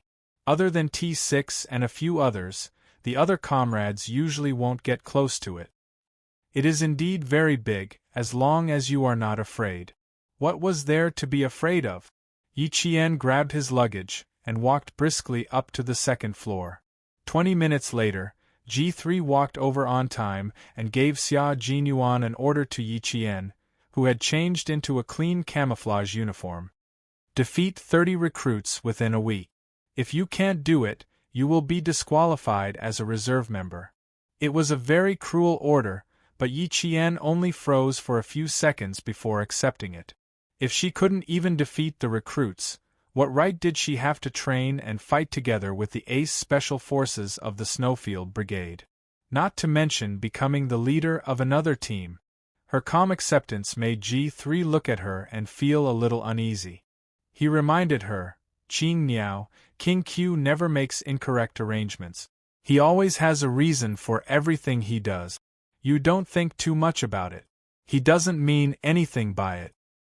He explained it because he was afraid that she would misunderstand Captain Xia. Chapter 32:15. G3 had witnessed Yi Qian and Xia Jinyuan's relationship to where it was today. They knew that it wasn't easy for them and knew about their relationship. Therefore, they hoped that they would be together for a long time and that there wouldn't be any setback. To be honest, people like them really couldn't withstand any setbacks in their relationship. Even the slightest setback would make their hearts feel stifled. Take himself for example. He had been in a relationship with his girlfriend for a few years, and was most worried that he wouldn't be able to accompany her during the holidays and make her angry. In a fit of anger, she would break up with him. Therefore, the first thing he would do when he returned home during the holidays was to bring his girlfriend home and pamper her. He couldn't withstand the torment, but he also didn't dare to make his girlfriend angry. His girlfriend's words were more effective than an imperial edict. As long as she said something, he would immediately obey without a single word of rebuttal. To be honest, if Q King treated his girlfriend this way, they wouldn't have gotten married next year. They would have said goodbye to him long ago. Now that he saw how Yi Qian was treated, G3 felt that he wouldn't feel at ease if he didn't put in a few good words for their captain. It didn't matter how much they joked with their captain or how much they ridiculed each other. It was all in front of him. When it came to serious matters, they wouldn't be careless. They had to stand up for their comrades. After G3 finished explaining, he stared at Yi Qian without blinking. He tried to see if there was anything strange in her calm expression so that he could grasp the main point and enlighten Yi Qian. Yi Qian was really calm. Before she understood Xia Jinyuan's arrangement, she didn't have any objections. Now that she understood, it was naturally even more impossible for her to have any objections. Seeing how nervous G3 was, she couldn't help but laugh. "G3, you don't have to be nervous. I didn't think that much. After joining the team, he's our captain. The captain's arrangements are military orders. A soldier's duty is to obey orders. As a soldier, how can I not understand? I'll obey whatever arrangements he makes. There won't be any misunderstandings, nor will there be any personal feelings. Because I know that everything he's doing is for my own good. He's doing this so that I can come back alive from the rain of bullets. I understand. All of you relax. Tell T6, V8, K7, and Z7 not to worry about me. I'm on good terms with Captain Xia. We won't make a scene. Captain Xia's arrangement is his business. I don't have the right to question it. I just need to obey. Also, I'm really grateful that all of you stepped forward to protect me just now. With all of you by my side, what's there to be upset about? Don't worry, I'm fine." In order to emphasize that he really wasn't angry and wasn't throwing a tantrum, Yi Qian repeatedly reassured them. G3 saw that there was nothing strange between her brows. Her expression and tone were very natural. She was indeed not throwing a tantrum, nor was she unhappy because of Q King's arrangement. Only then did he feel relieved. That's good, that's good. Not wanting to talk about personal matters anymore, G3 restrained his expression and said with a serious expression, "Then let's go to the recruit company now. Today's training is a little special. Sit on the side and watch first before you learn." How was it special? Yi Qian sat in the mountain bike as G3 drove her to the base's third training ground. Only then did she realize how special it was. This was a very, very large training ground hidden in the forest. There were several different types of off-road vehicles parked in the snow. Today, the recruits were driving warrior commuter vehicles. Chapter 32:16. Pointing at one of the warrior commuter cars, Yi Qian smiled and said, "Can I drive it myself? I don't really want to sit and watch." Drive it herself? The G3 member stared at the female soldier who wanted to drive and asked uncertainly, "You've driven it before?" "Yes, I've driven it before. I've driven warrior commuter cars, tractors, infantry fighting vehicles, and six-wheeled transport vehicles before. I'm best at Orient off-road vehicles." Yi Qian told him all the types of cars she had learned at the Southern Province Automotive Training Base. After she finished, she sighed and said, "Q King said that I only know how to drive basic cars. I don't know how to drive special operations cars. I've never driven one before." The G3 member didn't say anything. Q King was obviously lying to a child. "Drive it first and let me know how good you are. Your skills are not bad. If you drive further up the mountain, there will be special operations training grounds. They are all training grounds with complicated terrains." After taking a few steps, he asked Yi Qian, "Have you driven into the mountains before?" "Yes, I drove for more than 100 kilometers. During that time, I ate chili, cooling oil, and onions to refresh myself." Yi Qian didn't think it was impressive that she had driven so many cars before, so she said it calmly.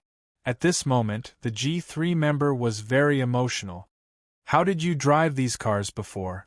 "When I was in high school, I took the time to learn from soldiers at a base. Unfortunately, after I graduated from high school and left the southern province, I never went back. It would be difficult even if she wanted to go." Political Commissar Yen was transferred away, Regiment Commander Liu was retired, and the soldiers who had learned with her were all on duty at their respective posts. Other than the training grounds, she wasn't familiar with anything else. When she mentioned the southern province, the G3 member knew which base she had trained at.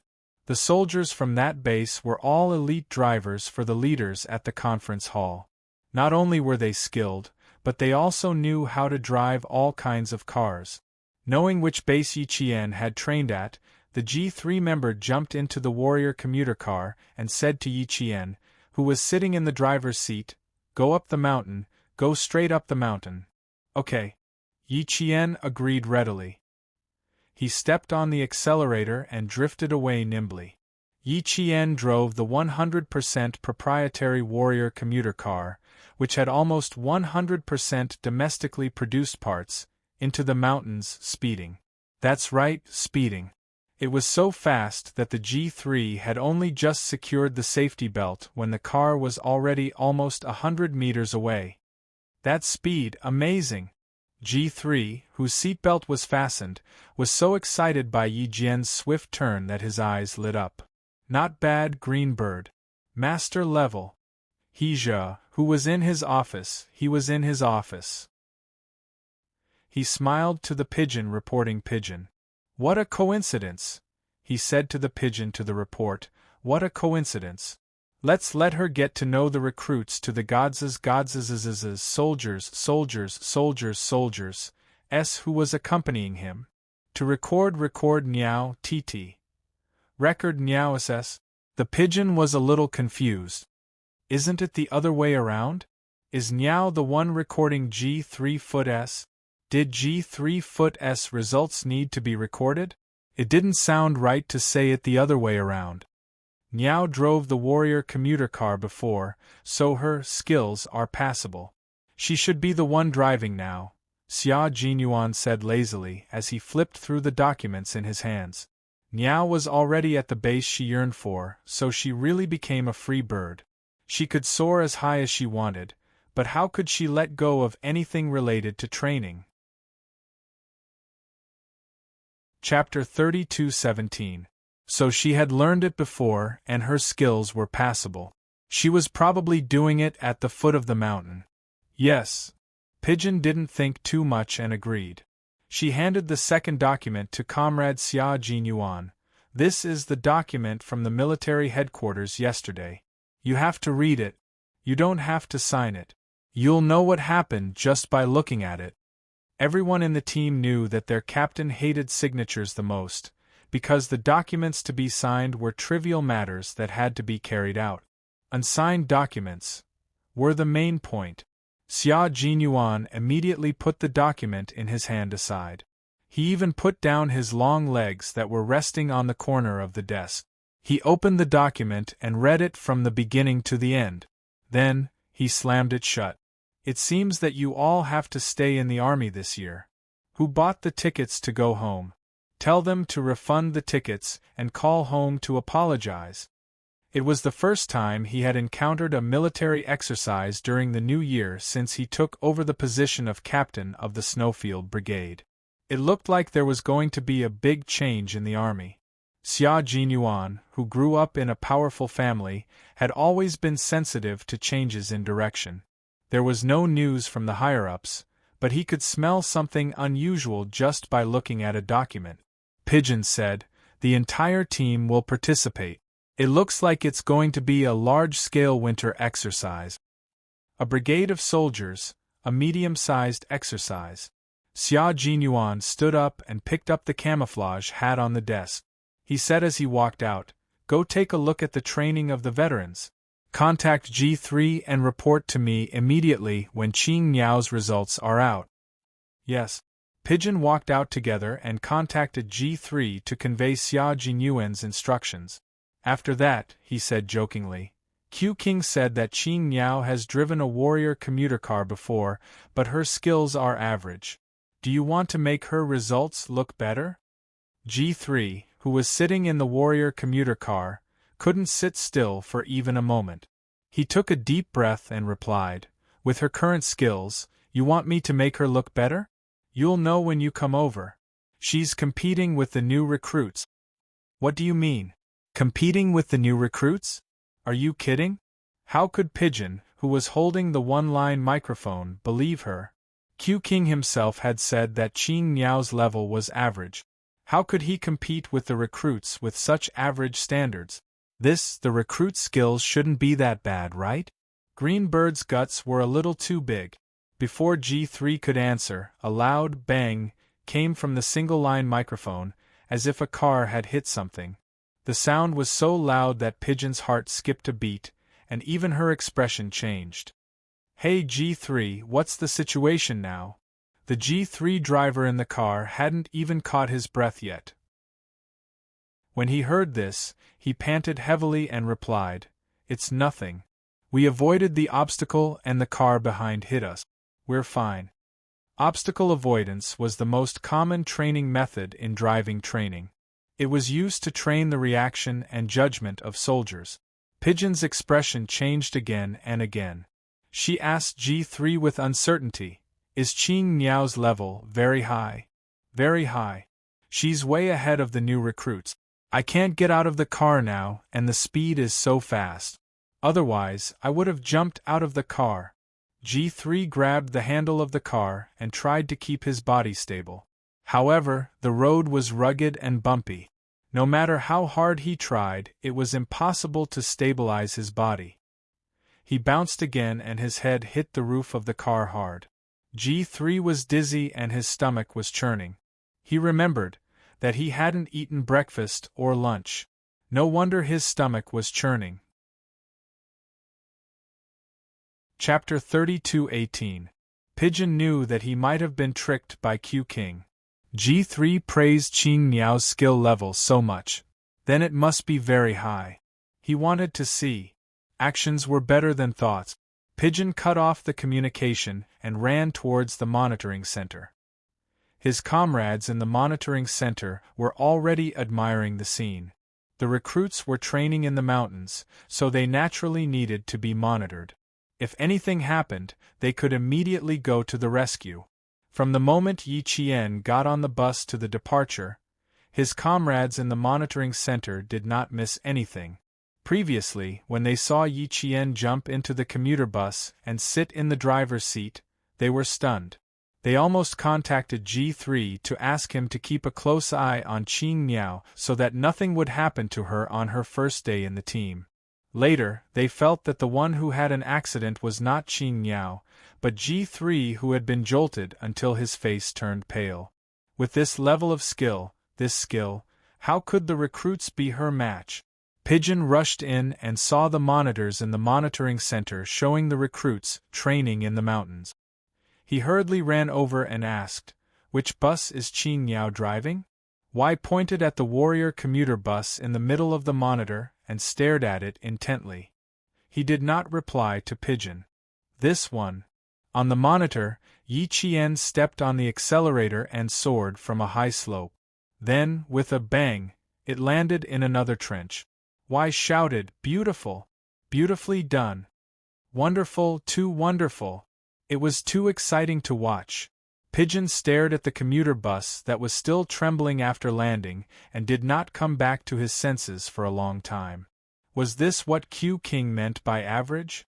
F***ck. Was this level still considered average? When he was racing, it was as if he was driving a toy car. When he dodged obstacles, the steering wheel turned into a blur, and he dodged with incomparable agility. At the same time, he also trapped the commuter cars behind him.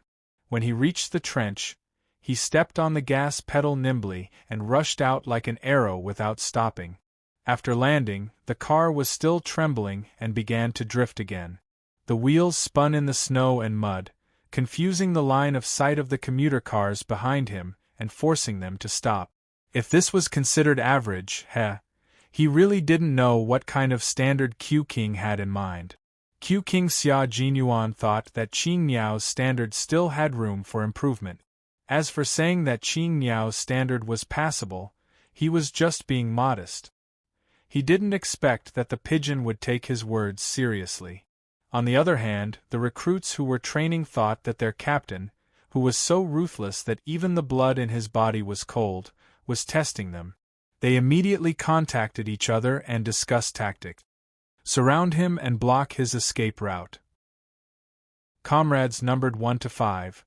Immediately change lanes halfway up the mountain to block his path. Comrades numbered 6 to 10. Drive straight to the top of the mountain and guard the top of the mountain. Don't let him take you down. Comrades from 11 to 15. Block his path of retreat at the foot of the mountain. Make sure he has nowhere to retreat and nowhere to advance. The rest of you, stay close and attack from both sides. I don't believe that we can't kill him today. It was obvious that Xia Jinyuan had been very harsh on them during their training. He was so harsh that they were both afraid and impressed. Now that they had a chance to learn from each other, how could they let it go? Their tactics were all transmitted to the monitoring center through the communication devices in the car. The Ace Special Forces who were watching were all speechless. F***ck. They thought Qing Miao was Q King. Qing Miao, I'm Y. The recruits mistook you for Q King. Due to the fact that Q King is usually inhumane and has no humanity, this group of recruits has begun to surround you. Can you withstand it? Chapter 32:19. Yi Qian was not frightened by the recruits thinking that she was Xia Jinyuan. Instead, she was shocked by Y's words. Q King is usually inhumane, causing the soldiers to be enraged. She asked G3, who was sitting next to her, what inhumane thing did Q King do to cause the soldiers to be enraged? Nothing happened, right? She was worried that Xia Jinyuan would be punished because of the soldiers' anger. The soldiers' indignation meant that they were not convinced. They were quite angry at his arrangement. They wanted to resist but had to obey because of his identity. Yi Jian understood this. She did not pick up the conversation. She could hear Y's voice, but Y could not hear her. G3, whose face was pale, suppressed the nausea in his stomach. He swallowed a few times before answering her. Nothing, nothing. Y is just joking. The soldier's anger is not what you think it is. It's because every time he arranges inhumane and inhumane training, the recruits have a hard time completing it within the allotted time. They resisted several times but to no avail. Some of the recruits said it was impossible to complete, that no one could complete it. In the end, Q King completed it. A bunch of dissatisfied recruits extinguished their anger and didn't dare to fart anymore. Some people questioned him and said that he was the captain of the team. His ability must be outstanding to be able to sit in the captain's position today. It's normal for him to win against them. You know Q King's temper. He gave them a chance, but they still grumbled like girls in front of him. He didn't say much and directly increased their usual training to the same level as us veterans. This group of elite soldiers from various units wanted to cause trouble but didn't dare to. They said they wanted to spar with Q King a few times, but Q King directly said that they didn't have the right. Each and every one of them had no place to vent the anger in their hearts. I even heard that the recruits secretly swore to defeat Q King, who looked down on them, within a year. Ugh, when it came to the recruits and Q King, G3 couldn't control himself and said a little too much. Yi Qian's continuous braking made his stomach churn. He could no longer suppress the nausea. From the rearview mirror, Yi Jian saw 3 warrior commuter cars following closely behind. When the car took a 180-degree turn on the mountain road, the driver of G3, who was about to vomit bile several times, glanced at the female soldier who stopped the car with the corner of his eyes. He felt that he was going to lose a lot of face today. He was going to vomit. He was also the instructor of the recruits' warrior commuter car and warrior light armored car. The instructor was sitting in the commuter car until he vomited. What a King embarrassment! When the commuter car behind them saw that their car had stopped at a dangerous bend, they were instantly excited. Car number 2, speed up. Q King has stopped to stop. F*CK. Is he not daring to cross the road? Ha ha ha, there are places he doesn't dare? Hurry, all of us. Car number 3 is approaching from the left. Car number 1 is on the left. I'll speed up. The recruit driving car number 2 had a fierce look in his eyes. He rushed forward and sped up again, heading towards the commuter car that suddenly stopped. G3, hold your stomach tight. Don't vomit in the car. Yi Qian, who had a gentle smile on his face, joked, "The first time I met my team members was already a new experience. This time, when I meet them, I'll take the initiative. I'll also have a new experience with them." Turning on the comms, Yi Qian smiled at Y in the monitoring center and replied, "Y, please don't tell them that I'm in the car. I accept the challenge." Qing Niao's acceptance of the challenge wasn't unexpected. In fact, it was expected. Chapter 32:20. Y smiled. "No problem. Have fun with them. We'll keep an eye on them." "It's not fun. It's a spar." After saying that, Yi Qian stepped on the accelerator and drove the car like a bomber. In an instant, they had traveled more than 10 meters. Vroom, vroom, vroom. The sound kept stimulating G3's eardrums, making the members in the monitoring center more and more excited. Y said to Pigeon, "You came at the right time. Take a good look at Qing Niao's skills. She can even spar with us now." Pigeon leaned forward slightly and moved her hands on various buttons. Then, she switched the image of Yi Qian driving to the largest central screen.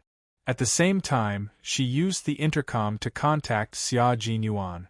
"Q King, the recruits have mistaken Qing Niao for you. They've already started their tactical arrangement. Do you want to stop them? Xia Jinyuan, who was observing the training of every veteran on the field, heard the words and looked towards the mountain. His thin lips curled up and he said with a smile, "Don't stop them. Tell Qingyao to teach these arrogant recruits a lesson for me." Okay. Pigeon no longer doubted Qinyao's skills. She took the single-line communication microphone from Y and said to Qingyao, "Qingyao, have a good spar with the recruits. Q King wants you to teach them a lesson for him."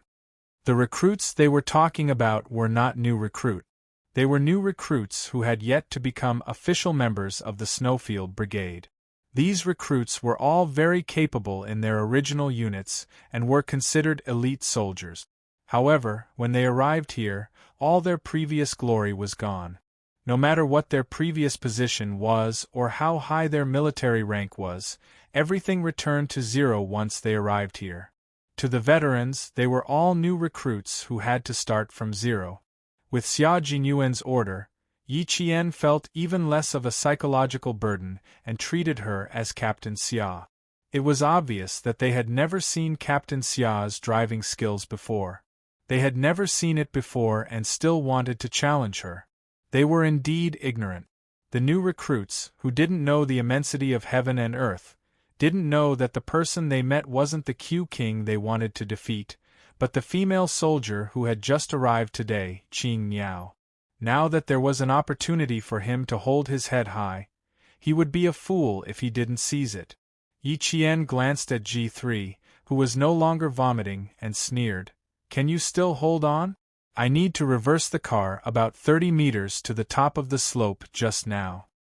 G3 patted his chest and said firmly, "Sure, Q King wants you to teach them a lesson. How can I miss the show? If you want to throw up, just tell me in advance. If you really want to throw up in the car." Before Yi Qian could finish, G3 laughed heartily. His voice was hoarse, and the sound of his laughter was like a sharp knife grinding against a whetstone. It made people feel uneasy. The recruits naturally felt uncomfortable when they heard this, but Yi Qian was not affected at all. "Sit tight. Let's scare them first." Not only did G3's center of gravity sink to his hips, but his hands were also tightly gripped. If he didn't hold on tight, he was afraid he would be thrown out. Reverse, there was a steep slope below. She was playing with her heartbeat by retreating from the top of the slope. Before retreating, G3 observed the situation from the rearview mirror. When he saw the three cars slowing down at the same time, he reminded Yi Qian to pay attention. "They've completely slowed down. You have enough time to reverse. Don't worry about them catching up." Yi Qian, who planned to reverse back to the slope in one go, ignored him. "They're just slowing down. They're not stopping. They're probably guessing what I'm doing and suspecting that it's a trap. They don't want to give up, but they don't dare to chase after me. It seems like Q King has a huge influence on them."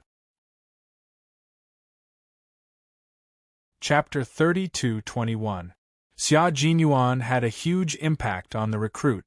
The elite soldiers in the army realized that they had become weaklings when they arrived, and the difference was huge. Once the difference was huge, they would more or less have negative emotions.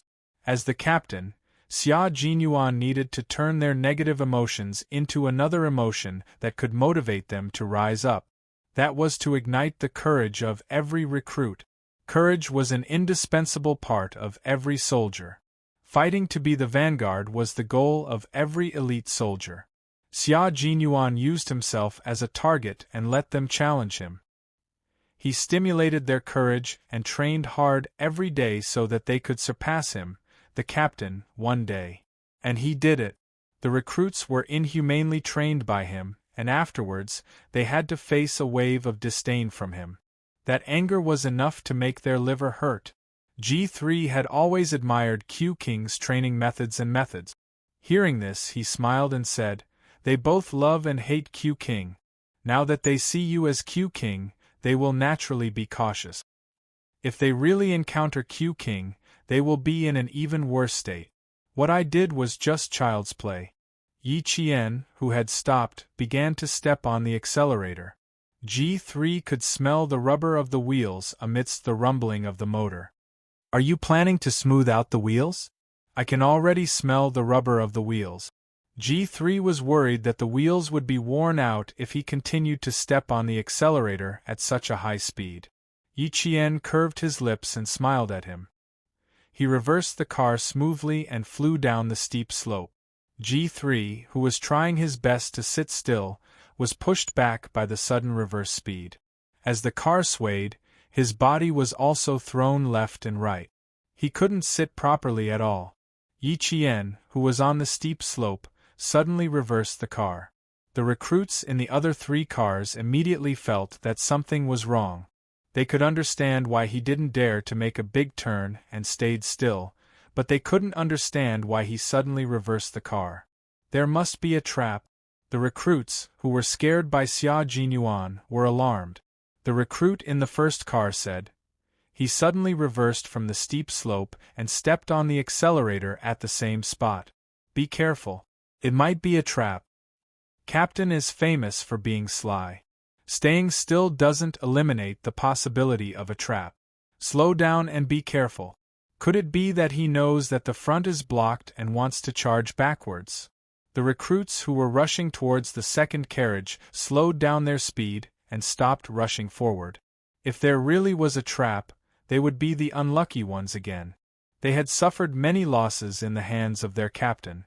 Carriage number 3 also slowed down and stopped pressing forward. If there really was a trap, and they were biting so hard, the consequences, they didn't dare to imagine what would happen, but they definitely wouldn't have a good ending. In one breath, he reversed the car halfway down the steep slope. The wheels sank into a mud puddle. Before the G3 could react, Yi Qian switched the car into neutral and stepped on the accelerator again. The 4 wheels spun on the spot and rubbed against the snow-soaked mountain road. Snow, mud, dead leaves, and debris flew in all directions. Amidst the irritating sound of the motor, the G3 gripped the handle in the car even harder. As the wheels continuously rubbed against the mountain road, the originally pockmarked mountain road became even deeper. Yi Qian, with his deep eyes, seemed to think of something. He stared at the rearview mirror and asked the G3, "If I win, does it count as defeating 3 recruits?" The G3, who estimated his tolerance, couldn't speak. The bitter bile had already rushed to his throat. He was really afraid that if he opened his mouth, he would vomit it out. Thus, he nodded, indicating that it counted. Chapter 32:22. If that counted. Yi Jian glanced at the rearview mirror on both sides, and the corners of her mouth curled up slightly. She said to G3, who could not help but retch, "G3, sit tight.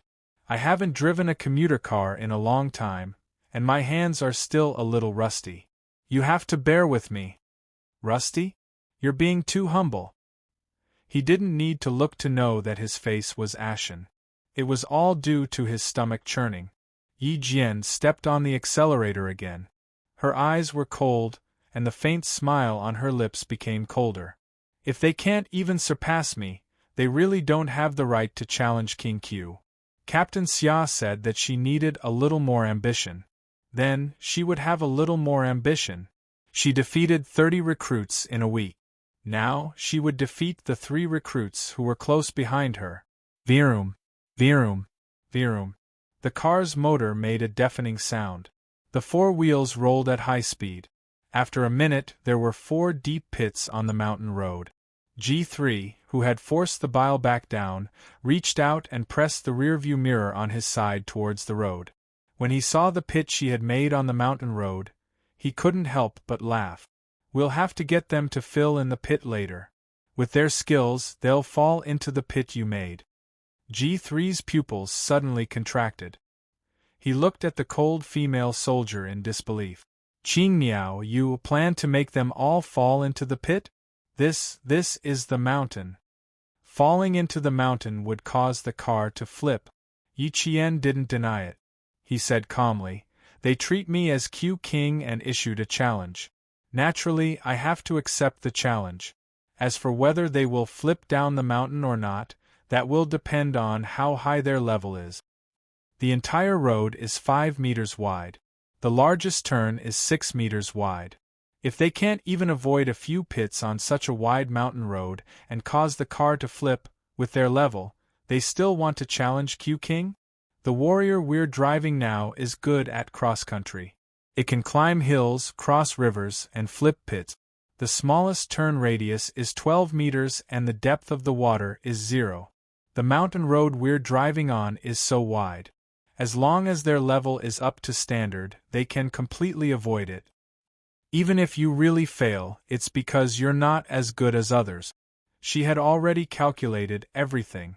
Even the crater was on a straight line, giving the commuter cars behind enough time to react.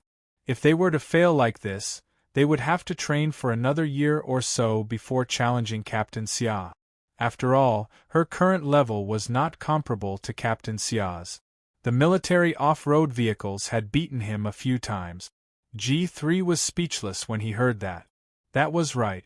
He could not blame anyone if he was not as skilled as others.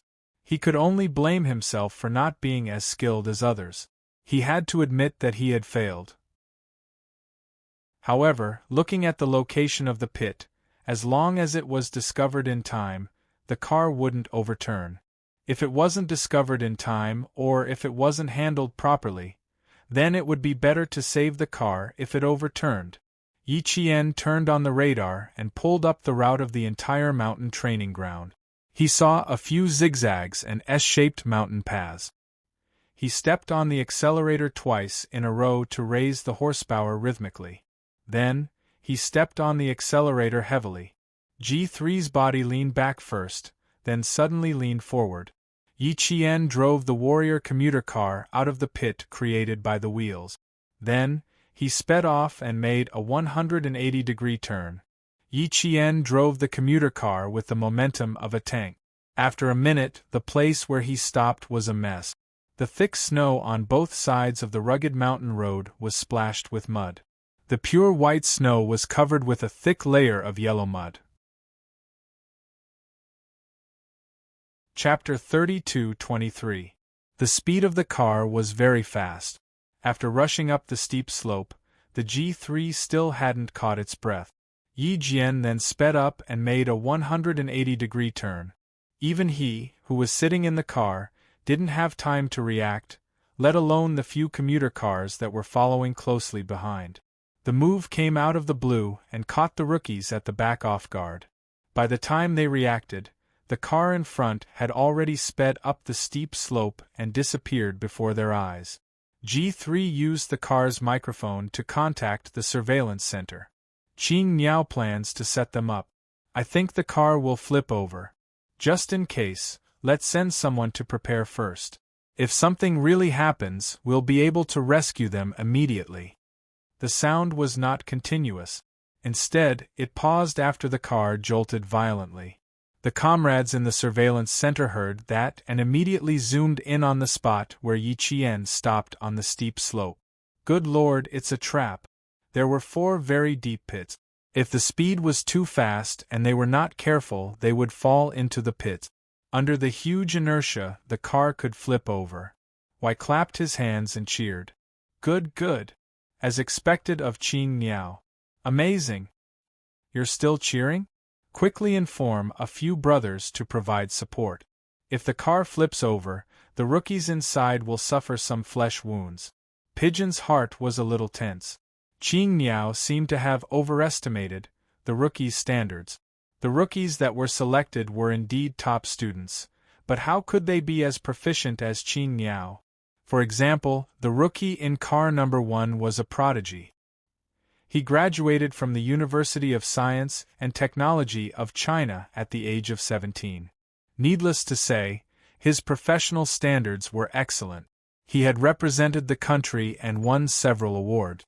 His individual combat ability was also quite strong. In the team, he could solo his comrades in the same class.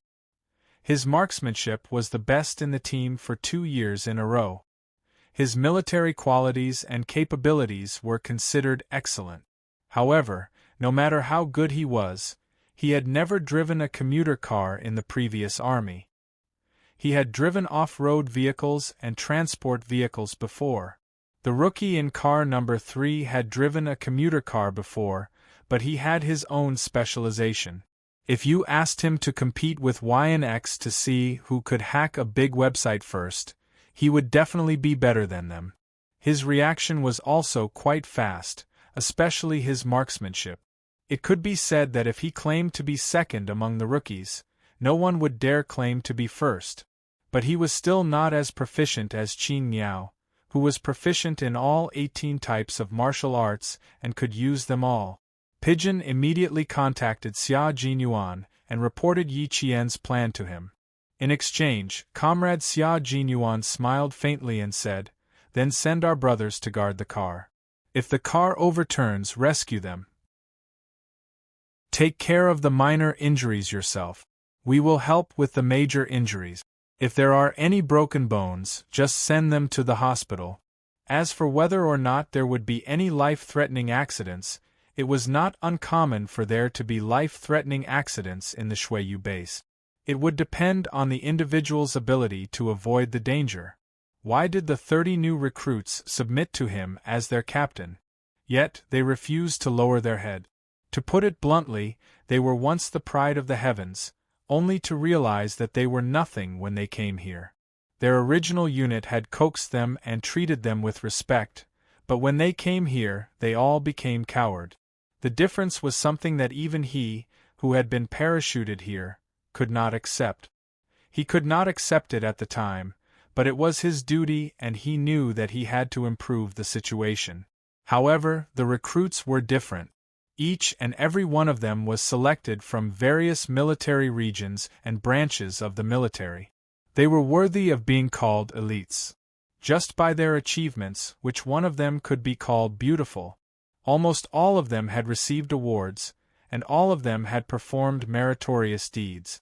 Even as the captain, he was dazzled by them. Chapter 32-24. He brought the candidates up and looked at their resumes. In front of Major General Yang, he didn't hold back and directly said, King chose a group of little ancestors. One by one, they were full of ambition and a sense of superiority. They thought that as long as they reached the base, they would be able to defeat thousands of soldiers and horses. At the same time, they would be able to crush the waves in front of them. From then on, there would be no place for the veterans in the team. It would all become their world. That arrogance and the courage to fight for the top was indeed rare. He wasn't afraid of their arrogance or ruthlessness. He was only afraid that one or two of them would be cowards. At the same time, he wanted to teach them a few life philosophy lessons. He wanted to tell them, don't be so arrogant. There is always someone better than you. Be careful and be humble. He wanted to, but this group of recruits didn't want to. Since they didn't want to, then he would use force. The fist was the truth. Sometimes it really worked in the army. After taking care of them 3 times, the arrogance in each and every one of them had diminished quite a bit.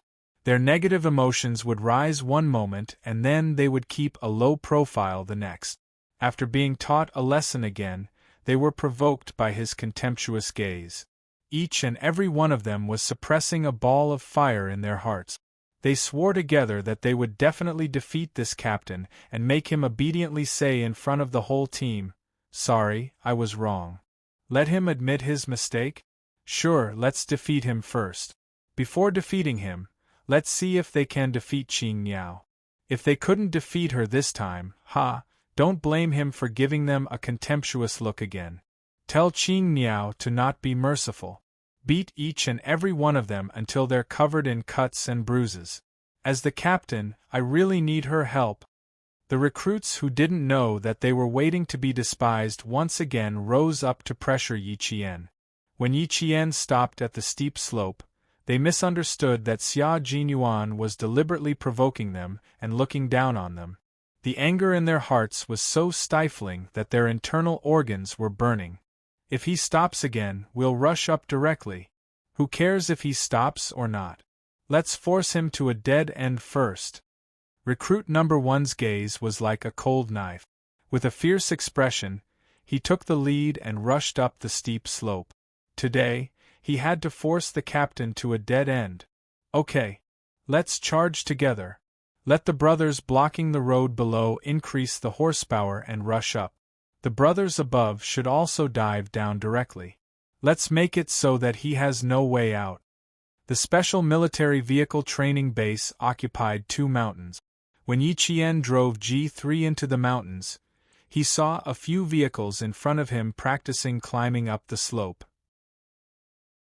G3 let her directly rush out from the side and meet the recruits at the top of the mountain. She didn't expect that the recruits would misunderstand what she thought was a simple special move. They even thought that she was Xia Jinyuan. Then, an inexplicable competition began. Then, she heard from G3 that they had provoked Q King. Only then did Yi Jian have the intention to compete with them. To say that Q King's training was inhumane and inhumane? She had to defeat 30 recruits in a week to enter the veteran camp for training. Her blood-boiling battle genes were all stimulated, and she began to bicker with the recruits on the first day. There's a traffic jam ahead. Qing Miao, there's no way out. Hearing the sound of a motor coming from the bend ahead, the pale-faced G3 reminded her in a deep voice. Just now, he opened the car window and vomited a mouthful of bile. Now, he felt much better and was much more focused. Chapter 32-25. After receiving Xia Jinyuan's latest instructions, Yi Qian's lips curled up slightly. His voice had an indescribable arrogance. Just in time. I'll show them how arrogant I am. You'll make them feel ashamed. Since you dared to provoke Q King's majesty, you should be aware that you're ashamed. You're protecting him? Of course. He's my captain and my comrade. Of course I'll protect him. He didn't even mention the boyfriend relationship. G3 laughed and said to Xia Jinyuan, who was already sitting in the monitoring center, "Did you hear that, Q King? Our female soldier is protecting you. Are you touched?" "Yes, I'm very touched. Tell Qing Miao that I really need her protection right now." Lieutenant Colonel Xia's shameless reply made his comrades in the monitoring center glance at him out of the corner of their eyes. How shameless! G3 turned his head and told Yi Qian his exact words. Yi Qian smiled and said, "If I defeat 30 recruits in a week, Q King, will there be any rewards? For example, let me learn how to pilot a fighter jet?" The female soldier's clear and deep voice rang in everyone's ears like jade beads, making the comrades in the monitoring center smile knowingly. Good Lord, she's quite ambitious. Now it's up to Q King to answer. Sure. As long as you defeat 30 recruits in a week, I'll personally teach you how to pilot a fighter jet. Xia Jinyuan's deep voice rang out slowly with a hint of mischievousness. It was like a hook that gently tickled Yi Qian's heart. With this guarantee, Yi Qian was even more motivated. G3, put on your helmet. Don't hit your head. The motivated Yi Qian stared at the 2 commuter cars that were speeding around the corner. They were so fast that they were like a flash of green in a snowy white world. In the blink of an eye, they were nowhere to be seen. Yi Qian glanced at the radar. After another turn, they would be facing each other. When they met, it would be a steep slope. She would go down and they would go up. With a glint in his eyes, Yi Qian pursed his lips and began the first round of direct confrontation. Boom, boom. The sound of the warrior commuter car's motor was getting louder and louder. The speed of the car was so fast that the scenery on both sides of the car became blurred frame by frame. G3 knew that she was serious this time. He stared ahead with a cold expression and told Yi Qian about the surrounding situation. The flashing red dots on the car's radar screen were getting closer and closer. This meant that Yi Qian's car was getting closer and closer to the oncoming car. Finally, Yi Qian reached the top of the steep slope. The commuter cars blocking the road ahead began to speed up. Number 9, the target vehicle has appeared. The target vehicle has appeared. Force it to stop. Roger, number 9. Number 11 and I will move side by side. Good. Captain is cunning and scheming, be careful. Okay. You guys block his rear. Leave the front to us. Leave the front to us. Yi Jian had already appeared in the line of sight of team number 9 and team number 11. Then, they saw the target's car coming down from the top of the steep slope, as if it had gone crazy. First, it stopped, then it came down with a loud boom. Number 9 was shocked. F***CK. Is he trying to perish together with us? Let's charge straight ahead too. I don't believe he's willing to perish together with us.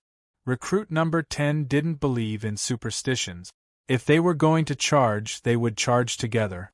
Let's see who braked first. Yi Qian didn't even think about braking. What was she trying to do? Was she trying to block her path with two cars side by side? That was too simple. Chapter 32-26. The military special warrior commuter car was different from the warrior commuter car outside.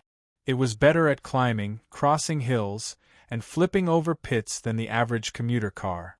Due to its high speed and the danger of overturning when turning corners too abruptly, it was nicknamed the Battalion Killer. Captain Xia once told her that this car had another advantage, which was its ability to go off-road in the air. On a certain slope, as long as the accelerator was applied properly and the driver was nimble, they could find a spot and fly over. In order to convince her, he even tried driving twice. Now, let her try to soar into the air.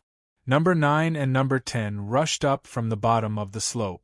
Seeing the three cars getting closer and closer, number 9 yelled, "Crazy, is he crazy? Let's go crazy together." Number 10 had also gone crazy. He had no intention of dodging at all. He charged at the car that was rushing down. Then, he saw the target car suddenly drive into the protruding pits on both sides of the road. With a heavy step on the accelerator, the car flew. F***CK. He really F***king flew. It flew over the top of their car. When the comrades in the monitoring center saw this, they burst into loud laughter, and even applauded a few times. Amazing, really amazing. Q King, this is your ultimate move. Looks like Qing Niao learned it from you. Pigeon, who finally knew where Qing Niao learned it from, let out a long sigh. My heart can finally be put back to rest. Compared to the recruits, he was actually more worried about Qing Niao. Although the skills of the recruits were not as good as those in their team, it was still not bad. As for Qing Niao's driving skills, it looked very good, but they were still a little worried. Now that he knew, he was absolutely relieved. Xia Jinyuan looked indifferent. Qing Niao's understanding is not bad, and her skills are not bad. It's a waste to let her practice with the recruit. She beat me 3 times in a row in an off-road car. She can complete a one-sided side wheel pass. Some comrades in the team have seen it, and these mountain roads are nothing to her. Looks like there's going to be another all-round soldier king in our team, and it's a female soldier king too. Why side? Female soldiers are already so powerful. The pressure is a little too much. Qing Niao became the first female soldier to join the Snowfield Brigade. Her abilities are already stronger than our male soldiers. Pigeon smiled and said, "A different female soldier, an extraordinary female soldier. In the future, our male soldiers will have to take it easy and not fall too far behind Qing Niao. Falling too far behind would be a disgrace." But now, it was the recruits who had lost face. Watching the vehicle fly over their roofs, number 9 and number 10 raised their eyes abruptly and observed the situation behind them through the central rear-view mirror. They saw the target vehicle steadily land and accelerate away. That swiftness and ferocity simply did not give others a chance to crush him. "What's going on over there? You didn't block the target vehicle?" The recruits in car number 1, who had been tailing Yi Qian closely, noticed on their radar that their target car had broken out of their encirclement. Their brows furrowed so tightly that they were in a knot. The two cars in front of them were driving side by side to block the road, but they still couldn't block the captain's car. His car flew over our roof. We couldn't block it even if we wanted to, Number 9 answered with a gloomy expression. To be able to drive like that, I don't know how much better he is compared to us.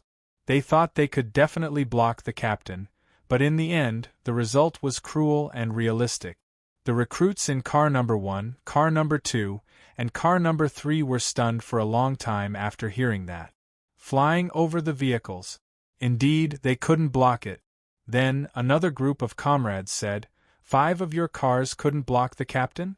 He took a shortcut to the top of the mountain. Brothers on the top of the mountain, get ready! Chapter 32:27. This time, the recruits in the first to third cars didn't answer their comrade. The recruit in the second car was the first to charge towards the slope where Yi Qian had parked. He stepped on the accelerator and wanted to speed up the slope, but the accident happened so quickly that he didn't have time to react at all. The front wheels crashed into 2 deep pits with a bang. Because the speed was too fast, the pitted front wheels were hit. Under the inertia, the whole car directly flipped over. Then, there were 2 loud bang-bang sounds. The whole Warrior commuter car was flipped upside down. The comrades in the 2 cars behind were shocked. They hit the brakes repeatedly on the slope, and their faces were a little pale. Only then did they manage to stop the car and avoid a rear collision. The wheels of the second car were still spinning quickly. It was obvious how fast he was driving at that time. The recruit in the car who had been maintaining contact with the other teams was still quite clear-headed. After the spin, he curled up and grimaced. I didn't block it, and King flipped over. The comms instantly exploded. F***ck, you flipped over? Are you for real? How can it be fake? Number 2, how's your situation? Are you okay? You really flipped over? How did you flip over? Quick, help, help. Even the car flipped over. How fierce is the captain? Brothers, can we block it? Brother number 2, from your voice, you don't seem to be seriously injured. Take care, wait for the other brothers to come and help. Number 2, how's the situation? Did you flip over on the spot or flip over? Countless voices came from the comms. Recruit number 2, who was curled up to the point his ribs hurt, tried his best to open himself up. He answered all his brothers in a muffled voice, I flipped over on the spot. I'm fine, I won't die. You guys have to block it. This is a good opportunity to hold your heads high. You have to seize it. They were still thinking about holding their heads high even after flipping over. It was obvious how deep their obsession was. Before they finished communicating, a roar came. The target car is breaking through. The target car is breaking through. Take a shortcut at Section S26. Section S26 is a 2-way bridge. It's a good opportunity. Block it. Brother number 2, take care. Brothers will avenge you. F***ck, avenge my ass. They didn't take a shortcut at Section S26, and now they're back. Number 16 fell for it. The target car reversed and charged straight ahead. F***ck. Number 16, hurry up and fucking force the captain to stop. Recruit number 16 watched as the target vehicle brushed past the edge of the mountain road and passed under his eyes. As the vehicle passed by, he seemed to see the captain driving the car, who seemed to be a few sizes smaller. He didn't seem like the captain at all. Looking outside, recruit number 16's heart pounded uncontrollably. The captain, who seemed to be a few sizes smaller, drove the car to the edge of the mountain road. Judging from the tire tracks left behind, recruit number 16 answered his brothers. The captain, who was a few sizes smaller, drove past the edge of the mountain road. Half of the outer tire was outside, and the other half was hanging in the air. The entire channel was instantly turned off, and everyone went silent. The whole process took about 1 minute. Car number 2 overturned and exploded. After 1 minute, everything returned to normal. Only the sound of recruit number 2 panting could be heard. As for the number 16 recruits, captain who is a few sizes smaller, it was ignored. Surveillance center, car number 2 has overturned, car number 2 has overturned. The recruits in car 3, who had turned off all channels, stopped the car and unfastened their seatbelt. They immediately contacted the monitoring center. They didn't know what the situation was like in car 2, but they had to contact the higher-ups immediately since an accident had occurred. Once someone was injured, they could immediately receive support. Chapter 32:28. The recruit in the first car parked and unbuckled his seatbelt. He practically kicked the car door open and quickly ran to the second car that had flipped over. When the car hit the deep pit created by Yi Qian, the veterans in the monitoring center knew that the car was definitely going to flip over. It could be said that they saw the car flip over on its back through the screen. Go check on the situation of the people in the second car. Backup is on the way. Calm down and deal with the sudden accident. Xia Jinyuan's voice came from the car's communicator. The recruit in the third car was stunned. It was their captain. Their captain was watching them train in the monitoring center. He didn't drive the commuter car to train with them. Then who was the person who was competing with them? Was it the instructor? No, that's impossible. The instructor didn't even come back. Could it be the assistant instructor? But the assistant instructor said that he wouldn't be training with them today? Then who was the person who was competing with them? In a short period of time, the recruit in the third car thought of countless veterans who might be competing with them. In the end, he rejected them one by one. There was no time to think about it. The recruit in the third car replied, "Yes," and immediately got out of the car to check on the situation of the people in the second car. The first car that ran out saw the deep pit on the mountain road. It was so deep that it almost reached the bottom of the commuter car. Thinking that the target car was parked on the slope and not moving, the recruit in the first car gritted his teeth and said fiercely, "Damn it! Are they trying to report the casualties?" He didn't dare to look anymore. He rushed to the driver's seat of the second car and saw that the recruit in the second car was unbuckling his seatbelt and preparing to climb out. The recruit in the first car slapped the car window hard and signaled his comrade to open the car door first. The recruit in the second car, who was dizzy from the overturn, opened the car lock in the blink of an eye. When the recruit in the first car heard the car lock being unlocked, he pulled the handle with all his might. The door opened and his body twisted strangely. His head was facing the door and his body was curled up. The recruit in the second car, who was leaning towards the front passenger seat, fell out. The recruit in the first car hurriedly supported his comrade. Because he was too worried, the muscles in his arms were as hard as stone, preventing his comrade from climbing out by himself. "Don't move, I'll carry you out." The warrior commuter cars used for the Special Forces training at the Snowfield Brigade base were all custom-made, and their safety features were much more stable. Apart from the damage to the exterior of the car and the dizziness of the people inside, there were no other problems. The recruits in the third carriage, who had rushed over, immediately helped. They placed the fallen recruit in the second carriage flat on the muddy mountain road. "Help me take off my helmet." The recruit in the second carriage was lying flat on his back with his eyes closed. His face was extremely pale, and his hands and feet were trembling slightly. When the car suddenly flipped over, he really thought that he would fall down the mountain with the car. At this moment, even if he was lying on the cold and wet side of the mountain road, his heart was at ease.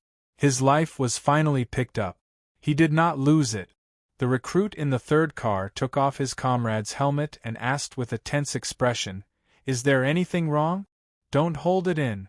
I just contacted the surveillance center, and they have already sent someone over to ask for help." The recruit in the first car had already checked if his comrade was bleeding. He carefully lifted his comrade's arms and asked in a soft voice, "Does it hurt anywhere?" No. My body is fine, just a little dizzy. The recruit in the second car raised his hand to cover his undulating chest and said with lingering fear, "Just now, I really thought that I would fall down the mountain." Chapter 32:29. Don't talk nonsense. There are old trees and old roots outside. The shrubs are as thick as a child's arm. Even if we go down, we will be blocked. We won't be able to go down the mountain.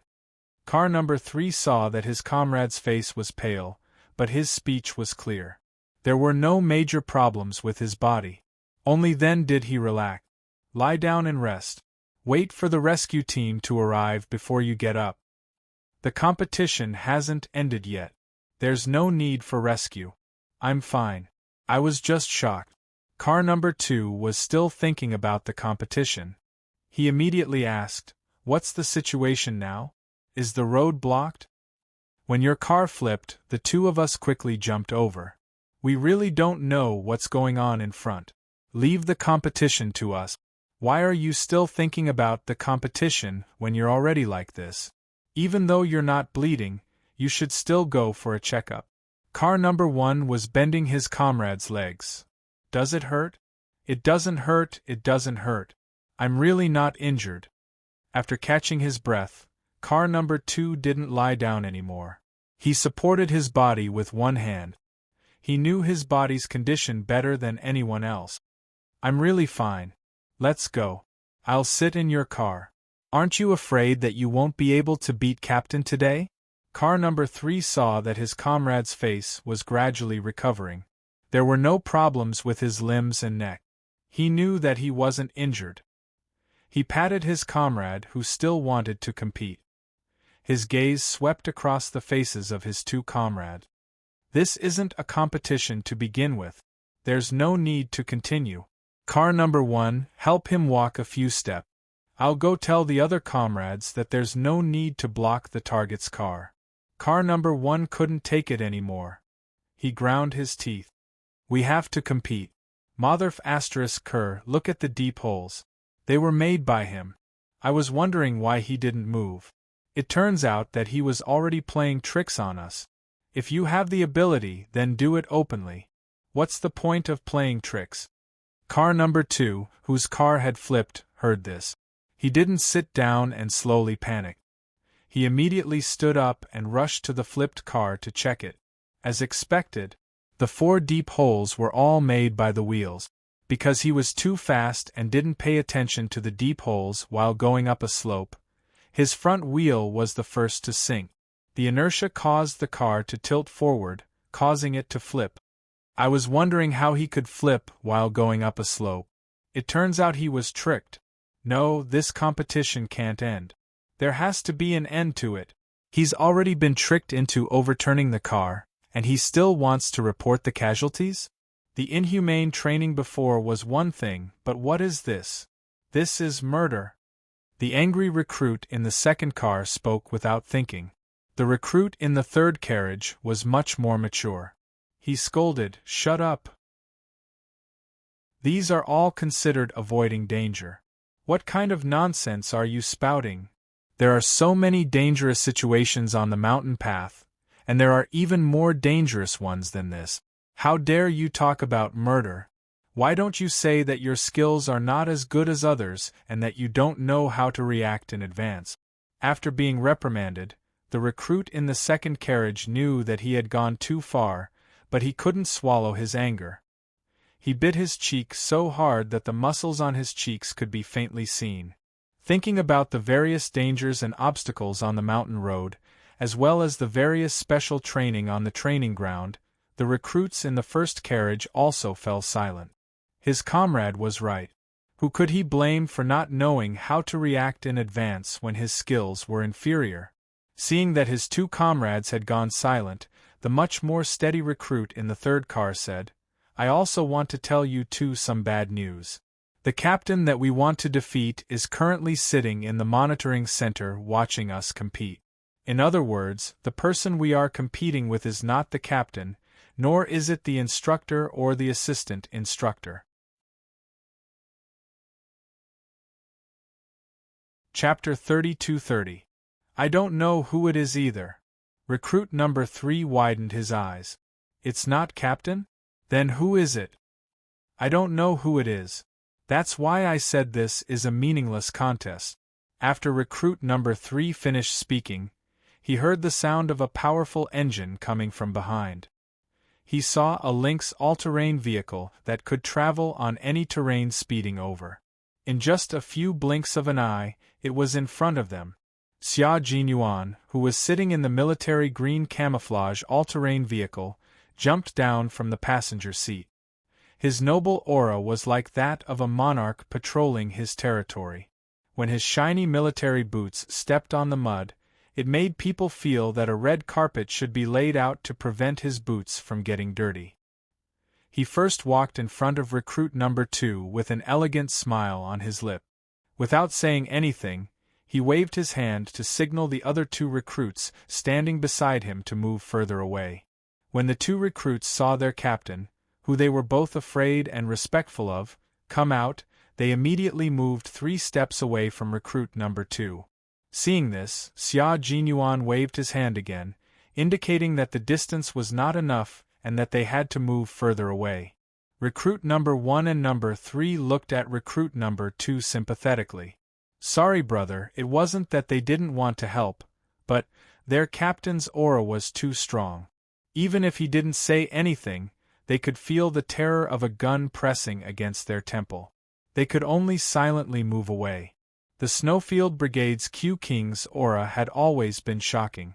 Sometimes, even veterans didn't dare to look him in the eye, let alone recruit.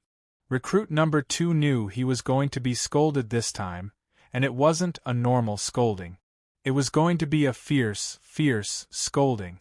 Captain Xia, with a smile on his thin lips, circled recruit number 2 who was yelling murder and looked him up and down. Not bad. You didn't hurt yourself when the car flipped. You passed the self-defense test. Thank you for the praise, Captain. Recruit number 2 stood at attention and straightened his chest. He accepted the praise with a guilty conscience. Then, deep down, his heart trembled. The situation was very bad. How could the inhumane captain praise him after such a thing happened? There was a problem. There was definitely a problem. Sure enough, the number 2 recruit heard his captain, who he was both afraid and respectful of, laugh and say, "If I want to murder someone, I can do it completely without anyone knowing. I can also frame others while I'm at it, so that no one will be able to find out anything." Number 2, did you just say that I tried to murder you? Or murder you? Captain, you must have misheard. I didn't say anything. Number 2 raised his voice to prove his innocence. As for whether he was innocent or not, his fingers were trembling slightly. F***CK. When he climbed out of the car, he didn't turn off the public channel. When he saw the 4 deep pits, he was so angry that he didn't know what to say. And now he was standing there nervously, unable to stand still. Xia Jinyuan smirked and said, "Come on, tell me why these 4 pits are a plot to kill you. Are you made of tofu? How could you be killed with just 4 deep pits? It's shattered into pieces with just a touch? No. It's really not. No. No? I think it's you." Xia Jinyuan, who was circling recruit number 2, stood in front of recruit number 2. His voice suddenly became cold and stern. His previously smiling face was as cold as ice, and his gaze was as sharp as a thin blade. 4 pit. The other party specially reminded you to pay attention to them. What happened in the end? Did you pay attention to them? Shut her up? What are you going to use to shut her up? Use your mouths to shut her up? Chapter 32:31. A murderous, bone-chilling voice suddenly roared. Even Pigeon, who came with him, straightened her back out of reflex, and her expression became stern. The 3 recruits tightened all their muscles and bones. Even their eyeballs were fixed, not daring to move at will. Didn't you think you were very powerful? Didn't you think you were so awesome that you could move mountains and fill oceans? Didn't you think my training was inhumane and against human nature? I admit that you are powerful, that you are so awesome that you could move mountains and fill oceans. I admit that I am inhumane, and I need to bow and apologize to you. I really want to admit it, even in my dreams, that you are really powerful and awesome. Now, you want me to look at this four-wheeled commuter car and admit that you are powerful? Admit that you are good at flipping cars? Xia Jinyuan had a sharp tongue, and this was something that the special forces of the Snowfield Brigade had all experienced. In Pigeon's opinion, Q King had already restrained himself in front of the recruits and did not scold them until they wanted to cry. Back then, after one or two of them had been defeated by him, he had scolded them without using any vulgarities. He had mocked and ridiculed them while quoting the classics, causing them to be so embarrassed that their faces had turned red and they couldn't even raise their head. Now, Q King was much more polite to the recruits, but the recruits did not appreciate it and thought that Q King was deliberately making things difficult for them. The pigeon coldly stared at the recruit, who was scolded to the point where he didn't even dare to look away. She lightly sneered and said coldly, "Don't be unconvinced. Our team has never had an accident before. Recruit number 2, you have created a precedent. I'm afraid that there will be more successors in the future, and even more so in the future." Xia Jinyuan glanced at them and said to Pigeon, "Let the brothers check if there are any problems with the car. If there are any problems, try to fix it within 2 days. There is a shortage of vehicles, and if one breaks, there will be a shortage of road." "Yes," Pigeon responded with a serious expression. "If it really can't be fixed in time, there are still 2 vehicles in the team that can take care of it for a while." Xia Jinyuan glanced at the 3 recruits again, and did not hide the contempt in his eyes. Take care of it for a while? With today's standards, it is possible to break 2 cars in a day. The 3 recruits were so embarrassed that their faces were flushed red and their hearts were burning. The recruits who did not dare to look directly at their captain saw that his fierce gaze was full of disdain. He glanced at them and said with a smile, "God's favored sons and elite soldiers of each military region. Come, little guys, let me show you what an expert is." After that, he strode forward with his long legs and stepped onto the all-terrain vehicle. The pigeon immediately jumped onto the all-terrain vehicle. Without waiting for the 3 recruits to sit on the commuter vehicle, it immediately started the vehicle. The vehicle swayed and bumped as it sped past the commuter vehicle that had flipped over. The pigeon's cold words floated in the wind. "Follow me." The 3 recruits hurriedly jumped into the car. Number 2, who didn't have a car, was in the same car as number 3. He was afraid that he would fall too far behind, so he hurriedly gave them gas. "Be careful when you go up the slope." The target vehicle stopped on the slope before, so there might be another pit waiting for us to intercept it. I am the one who will be embarrassed. Rookie number 2 fastened his seatbelt and sighed in low spirits. Nothing would have happened if I had paid a little attention to those 4 deep holes. I was too impatient and made a big mistake. The bigger mistake was, I even said that the 4 deep holes in the target car was a murder. I want to slap my own mouth now. Chapter 32:32. That's enough. Stop sighing. If he knows, you will be punished even more severely. The mistake has already happened. There's no point in thinking too much. Just focus on training hard in the future and stop talking so much. Recruit number 3 firmly held the steering wheel and drove past the overturned commuter car. He looked forward and seized the time to comfort his comrade. If he is going to be punished, he will be punished together. You won't be alone. Sit tight. Follow the captain first. We'll talk about other things when we get back. He pressed the accelerator and increased the motor to rush up the steep slope. This time, recruit number 3 raised his vigilance. He immediately slowed down the car after going up the steep slope. As expected, There was also a deep hole made by the wheels on the mountain road near the biggest bend. Looking at the steep mountain at the edge of the deep hole, recruit number 3 said to recruit number 2 with a face full of fear, "I think the person who competed with us was merciful. If we were to overturn here just now, it wouldn't be a matter of 4 wheels in the air. It's very likely that we would roll down the mountain continuously." Recruit number 2 also noticed. Sitting in the passenger seat, he could clearly see the steep mountain outside the mountain road. He thought about his mistake and overturned the car just now and said with lingering fear, "He was indeed merciful. We probably got into a fight with the new instructor, and the instructor got into a fight with us for no reason. He was also surrounded by 30 commuter cars. I'm afraid he wanted to teach us a lesson." Recruit number 3, who was silent for a while, nodded slightly and agreed with recruit number 2's guess. He said, "Ask the other brothers about the situation. I'm afraid it's not going to be easy." He opened the public channel and the voices of the brothers on the mountain top came from it.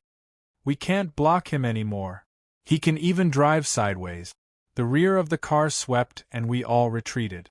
None of us dared to meet him. "How many brothers are there on the mountain top? Line up and block him." "Do you think we can't block him?" "We can't block him. He just took 3 detours and got rid of our brothers who were caught in the traffic jam on the mountain top. Now there's only me and number 22 on the mountain. F***CK. He's here again. He's here again. He's going straight again. He wants to drive sideways. Don't let him drive sideways. Block him." No one answered. All they could hear were the screeching sounds of brakes and the sounds of people sucking in cold air. If the mountain road was divided into 3 lanes, Yi Qian would choose the lane closest to the mountain to complete the lateral dash. At least, that was what the recruits who surrounded her thought. Therefore, one of the 2 cars was blocking the mountain path that Yi Qian wanted to rush through, while the other was blocking the middle lane. Unexpectedly, just as she was about to approach, Yi Qian suddenly swerved his car and sped through the outermost lane that they were not guarding. At this point, all the cars had failed to encircle Yi Qian. The G3 was no longer in the car. His stomach was churning violently. Yi Qian was afraid that he would have problems if he kept swinging him around, so he simply let him get out of the car and rest on the side. This time, the G3 did not stay in the car. Instead, it chose to get out. Qing Miao passed through all obstacles from the top of the mountain to the bottom of the mountain without stopping. Time, 12 minutes. After breaking out of the encirclement, Yi Qian received Xia Jinyuan's order. After receiving Yi Qian's reply, Xia Jinyuan entered the public channel and said to all the recruits, "Keep your eyes on the radar. See if anyone can pass through all obstacles from the top of the mountain to the bottom of the mountain in 12 minutes. Inhumane? Inhumane? Open your eyes and watch carefully." Passing through all obstacles from the top of the mountain to the bottom of the mountain in 12 minutes was also evidence that the recruits thought Xia Jinyuan was inhumane. Chapter 32-33. As soon as Xia Jinyuan finished speaking, the recruits in the car were all boiling with excitement. They had long wanted to see if the legendary all-round soldier king could complete the journey from the top of the mountain to the bottom of the mountain without any obstacles in 12 minutes. Previously, he had even mocked them when they brought it up, and they still couldn't forget it. They didn't expect him to change his mind today. A recruit directly said, "Captain, didn't you say that we weren't qualified to watch? Why did you change your mind? Just now we couldn't stop you no matter how hard we tried. Isn't it a piece of cake for you to complete the journey in 12 minutes? It's a piece of cake for me, but why is it inhumane and inhumane when it's you guys? It's obvious that you've indirectly admitted that you're inferior." Xia Jinyuan had never been afraid of anyone when it came to arguing. The recruit who had just spoken was immediately rendered speechless. He sat in the car and slapped himself in the face with a moderate amount of force. The other recruits were silent as well. When it came to them, they became inhumane, but when it came to their captain, they let nature take its course. It was obvious how extreme their thoughts were usually. They couldn't be strict with themselves, but they had to be strict with others. The two recruits who lost in the confrontation saw that their brothers were silent. Recruit number 22 cleared his throat and voiced his suspicions. "Captain, was it really you who was driving just now?" "Number 18, and I suspect that it wasn't you who was driving. It didn't look like an instructor either. We found that the brother who was driving was much smaller than the male soldiers. He was also a little skinnier. There are no soldiers in the team with small skeletons and thin bodies. Who was the driver?" Finally, someone felt the same way as him.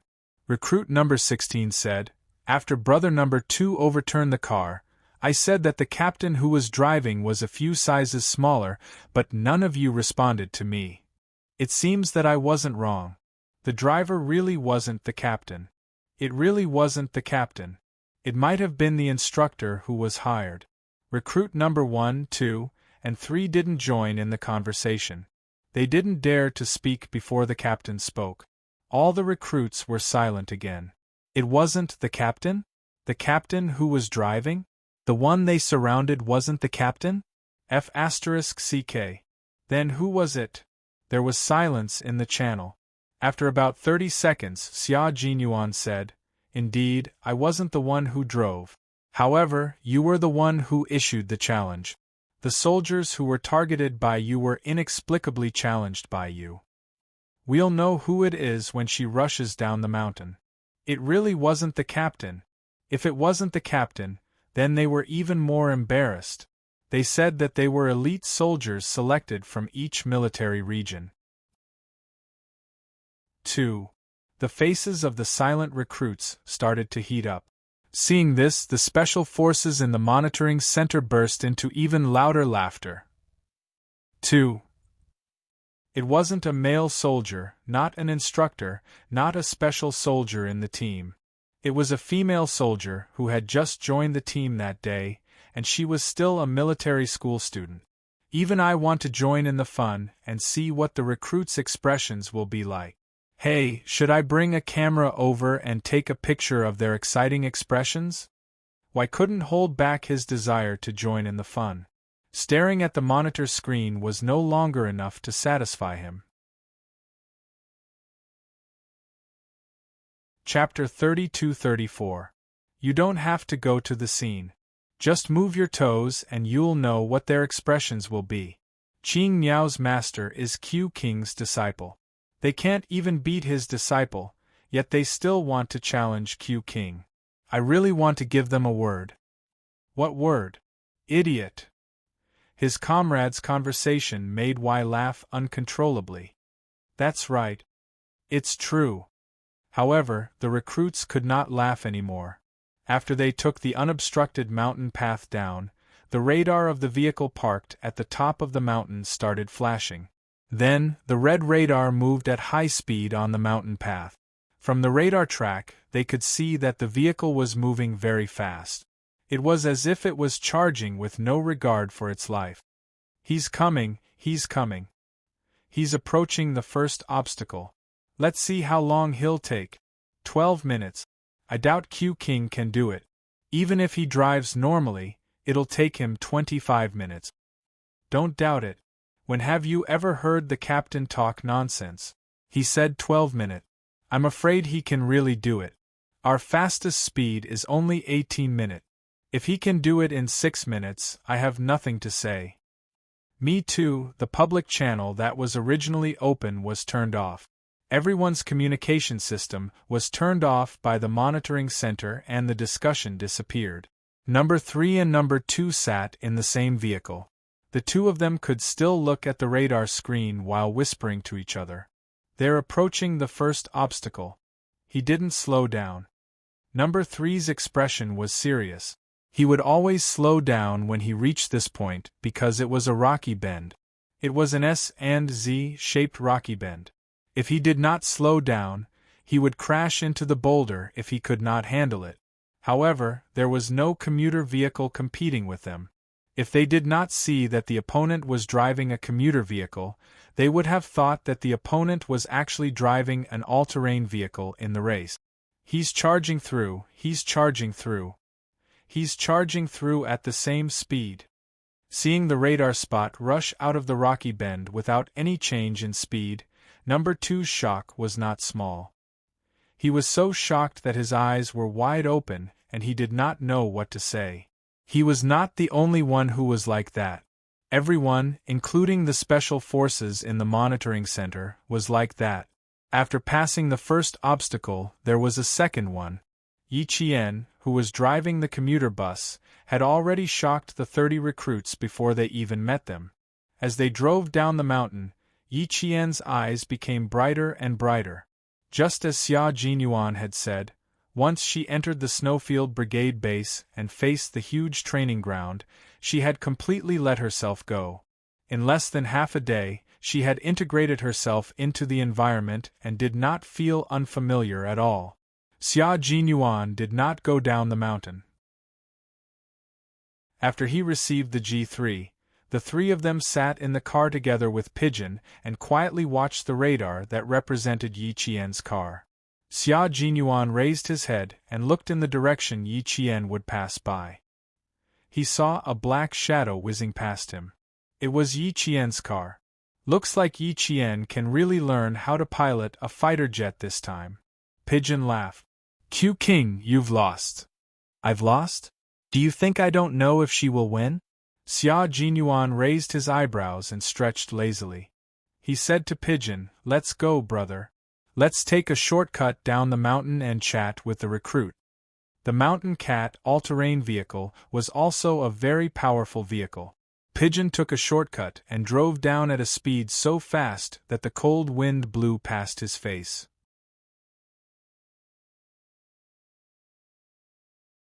Chapter 32-35. Q King was the only one who knew if Qing Niao would win. Pigeon, who was driving, felt that she had asked a rather stupid question. It seemed that after spending too much time with the recruits, even her IQ had been affected.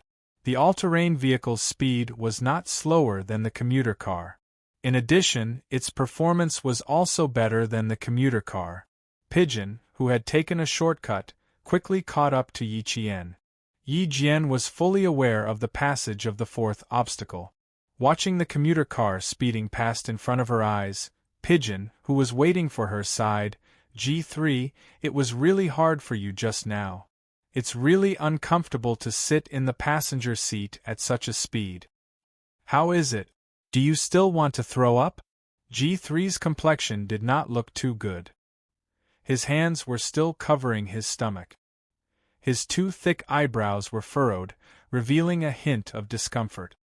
I'm afraid there's something wrong with my stomach. Stop talking nonsense and get off. His stomach was in so much pain that it twitched as if it was being twisted inside. The cold wind blew until his face was deformed, but the stomachache was so painful that his back was covered in cold sweat. G3 sat in the back.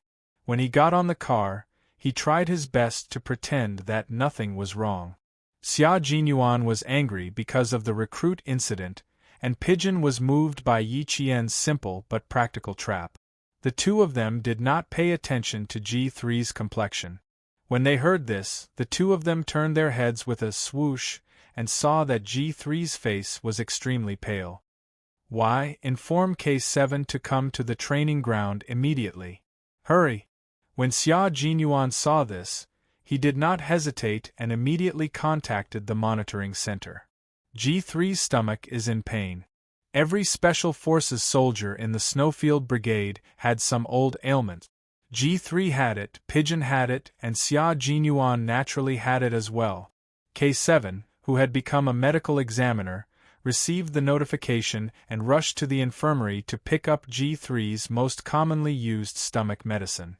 He then drove to the training ground.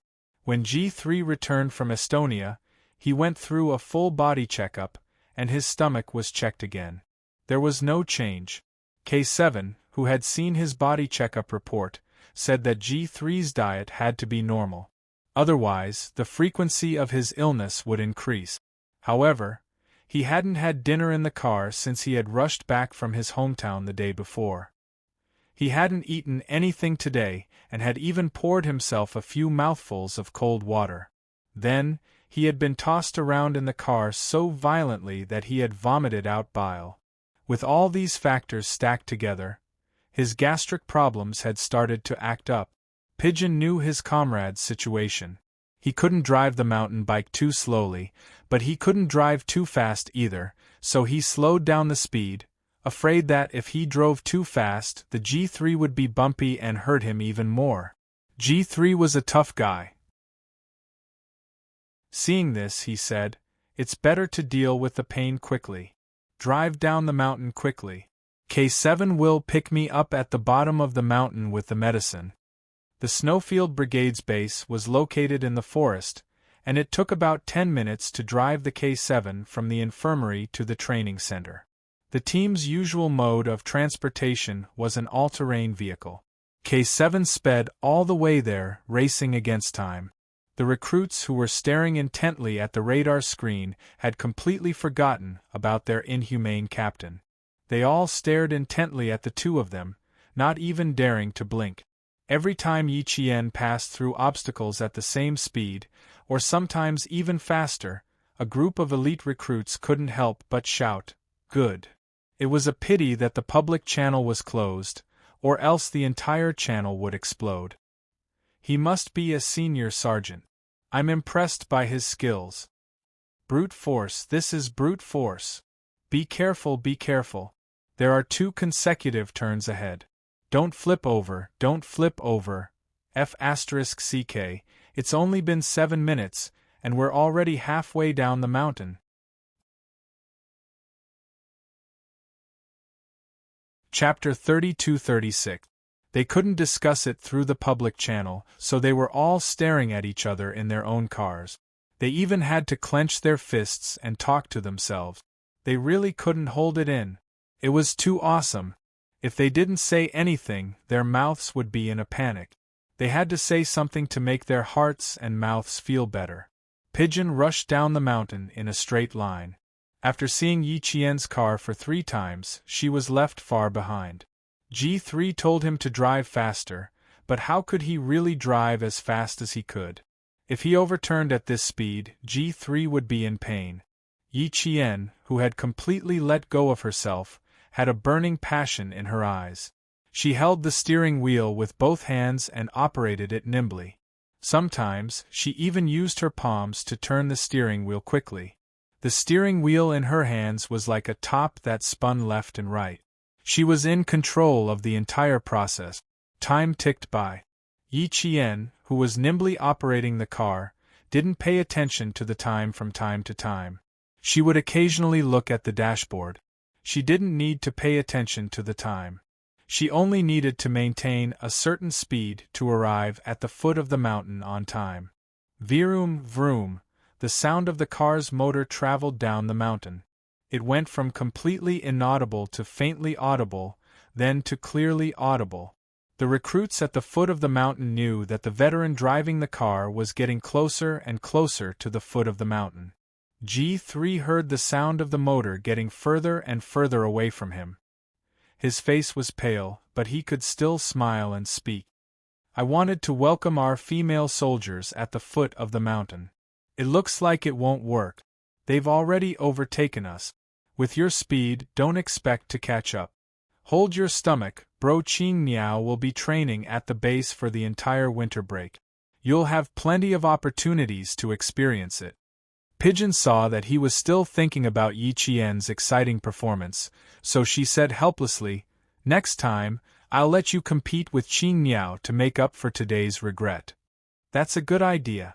Q King, why don't we form a team next time and compete together? Hey, why do I feel like I'm much more energetic now that Qing Niao is here?" G3 used talking to distract himself. Otherwise, his focus would be on his stomach. There was no way to cure this problem. Xia Jinyuan, who was wearing a pair of windshield goggles, turned around and glanced at his comrade. His clear and sharp eyes behind the wide goggles narrowed slightly as he stared at G3's expression. He did not answer his question. Instead, he asked him, "Can you still hold on?" "I can handle it. It's just an old problem. It's nothing." G3, who was also wearing a pair of goggles, grinned, revealing a mouthful of white teeth. The snowy light shone on both sides, illuminating his white teeth and making them flicker with a cold light, just like the teeth of a beast. "Then let's have a competition.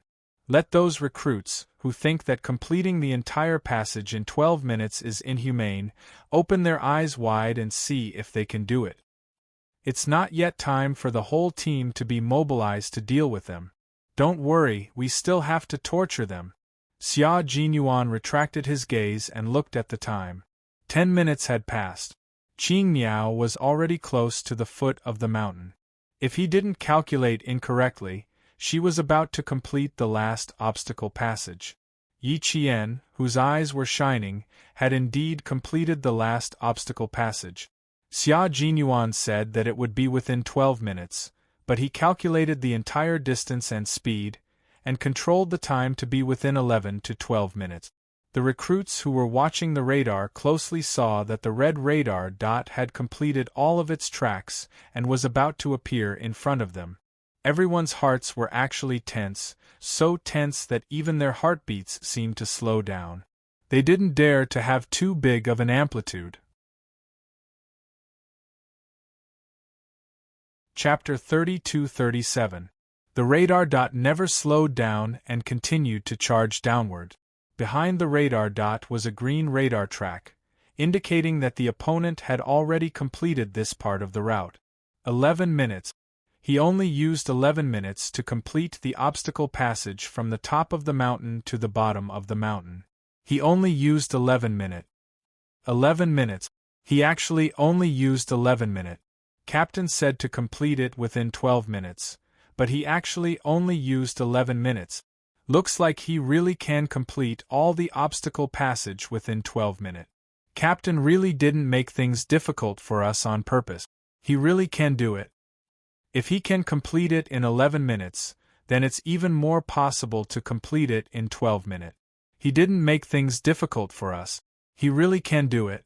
The red radar dot continued to flash for 3 seconds. The recruits sitting alone in the car were both excited and shocked at the same time. There were also some recruits who couldn't help but lower their heads in shame. They were so embarrassed by their previous actions and words that their faces were burning. So it really could be done. So he wasn't trying to make things difficult for them.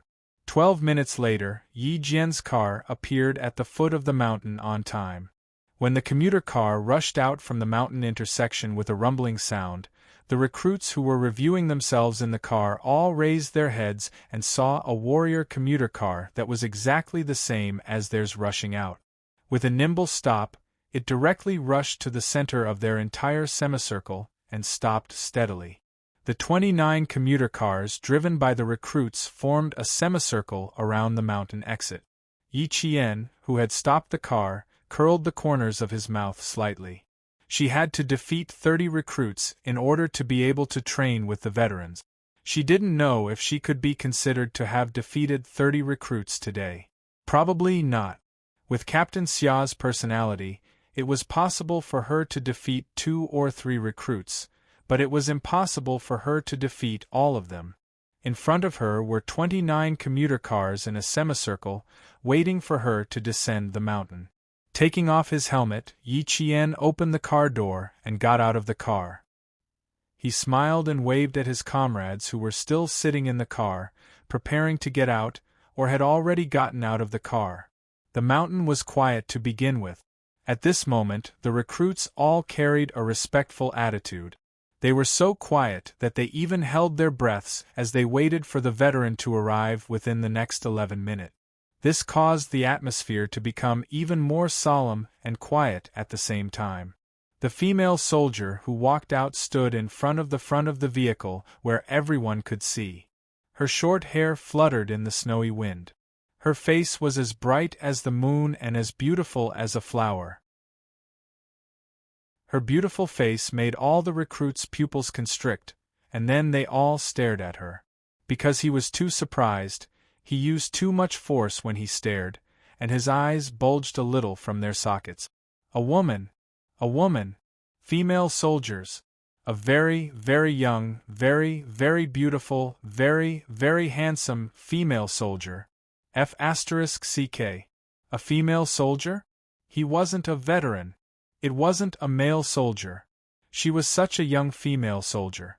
Just now, 30 of them had failed to surround her, and they had even caused brother number 2 to overturn the car.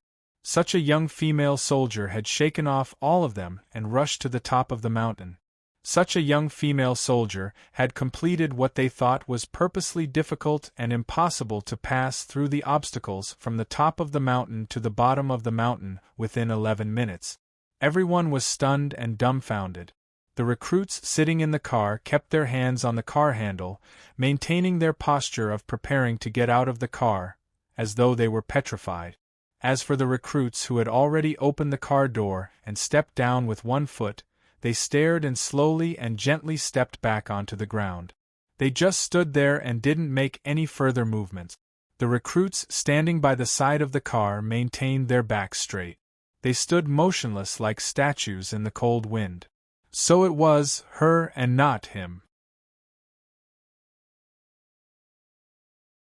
Chapter 32-38.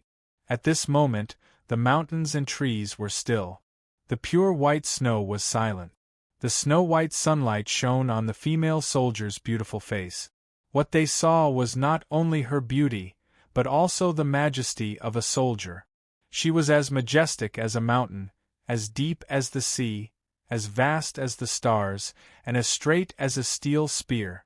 This was the female soldier in their eyes, a female soldier who had thrown off 30 of their male soldiers and ruthlessly crushed them. A female soldier had defeated 30 of them.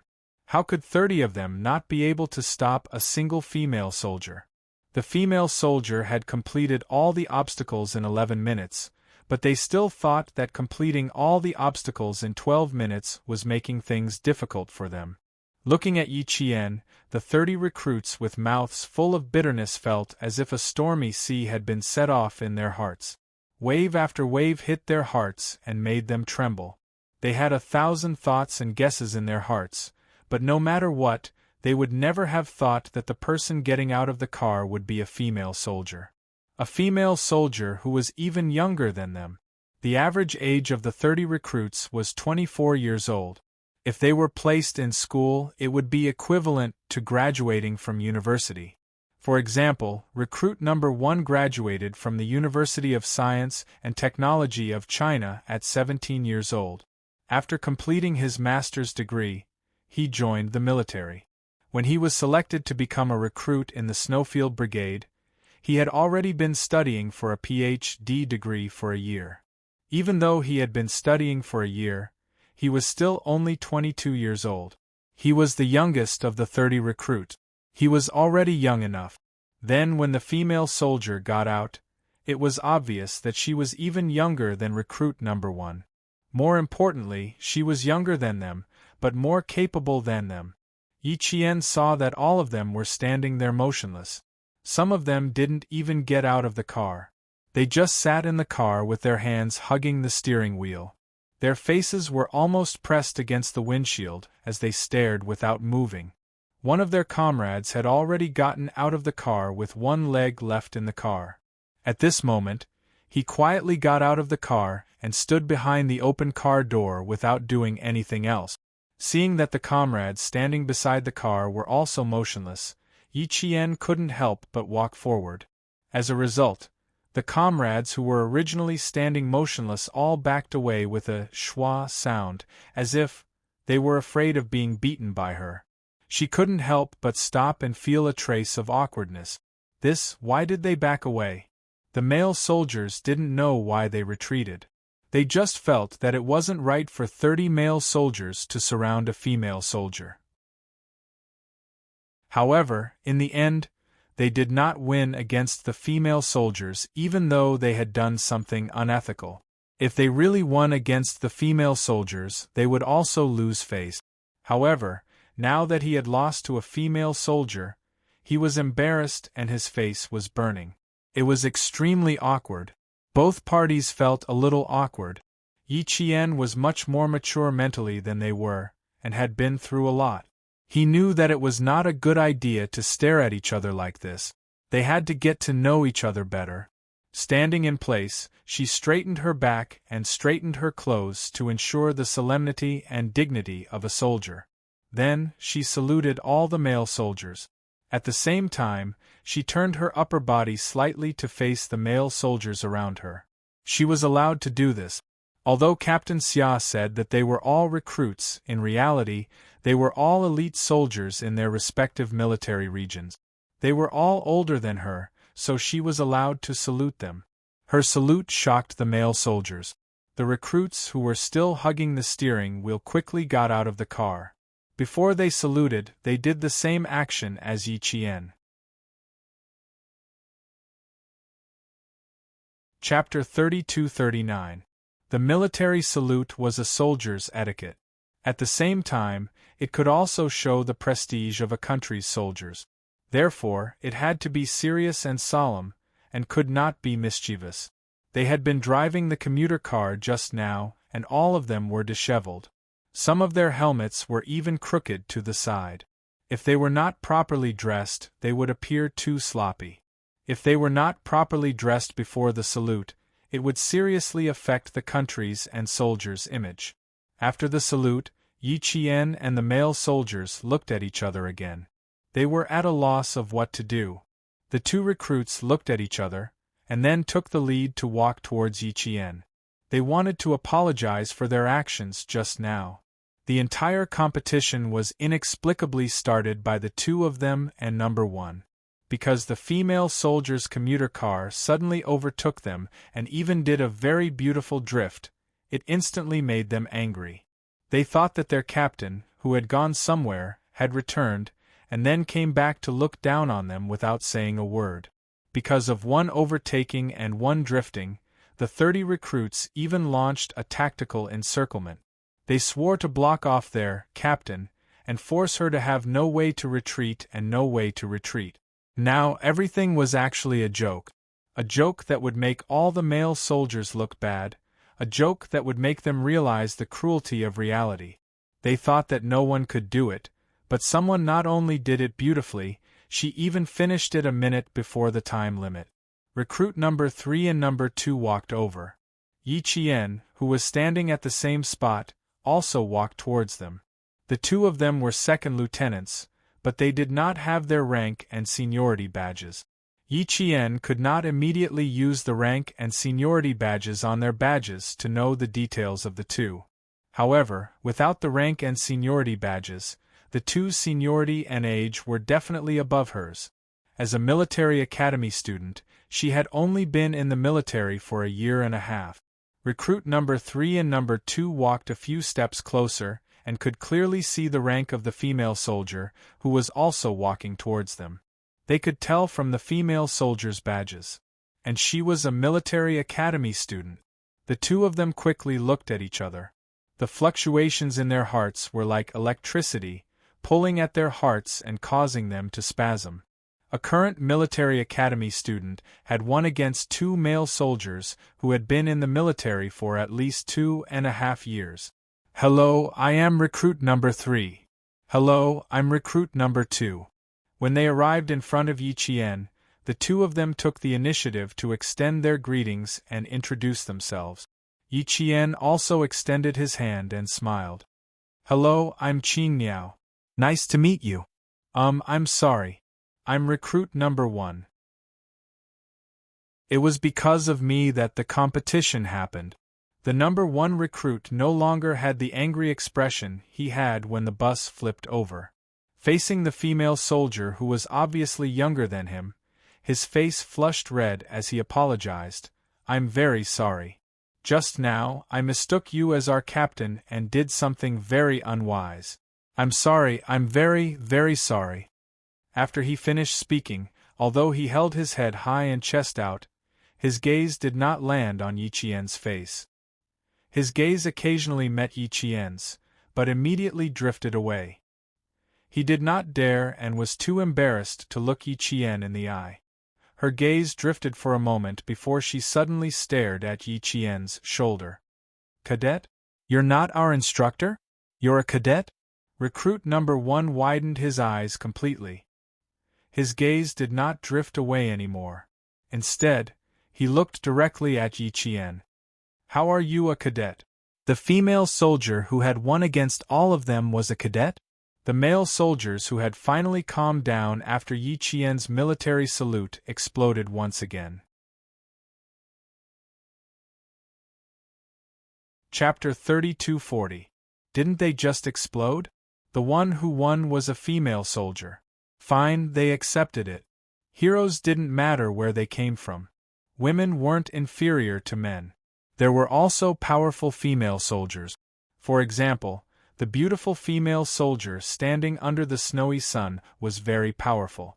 Therefore, they accepted it. Maybe she joined the military and became a top soldier in the military.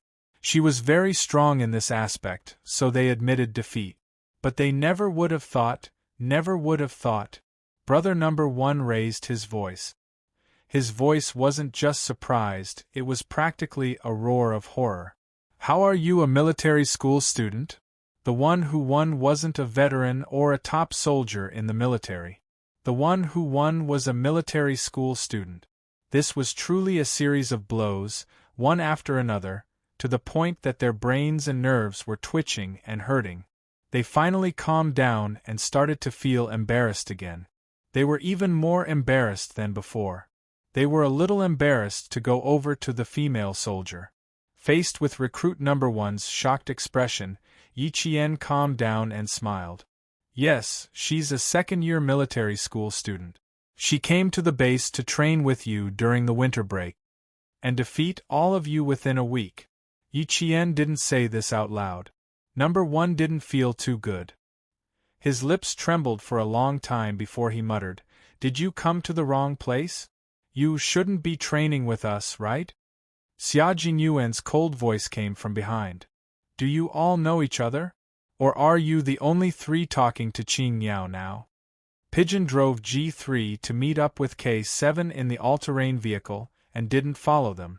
G3 saw their young captain, who was respected by the veterans, walk over to the recruits. He was in so much pain that he took deep breaths to relieve the pain. He joked, I feel like I missed something interesting. Those recruits. Ouch, can you put a fake stomach in your stomach? You're holding your stomach so tightly that you're trembling from the pain, yet you still want to watch something interesting. Pigeon didn't know what to do with her comrades. They all liked to join in the fun. In the entire team, K7 was the only one who liked to join in the fun. He would avoid wherever there was excitement and go wherever it was quiet.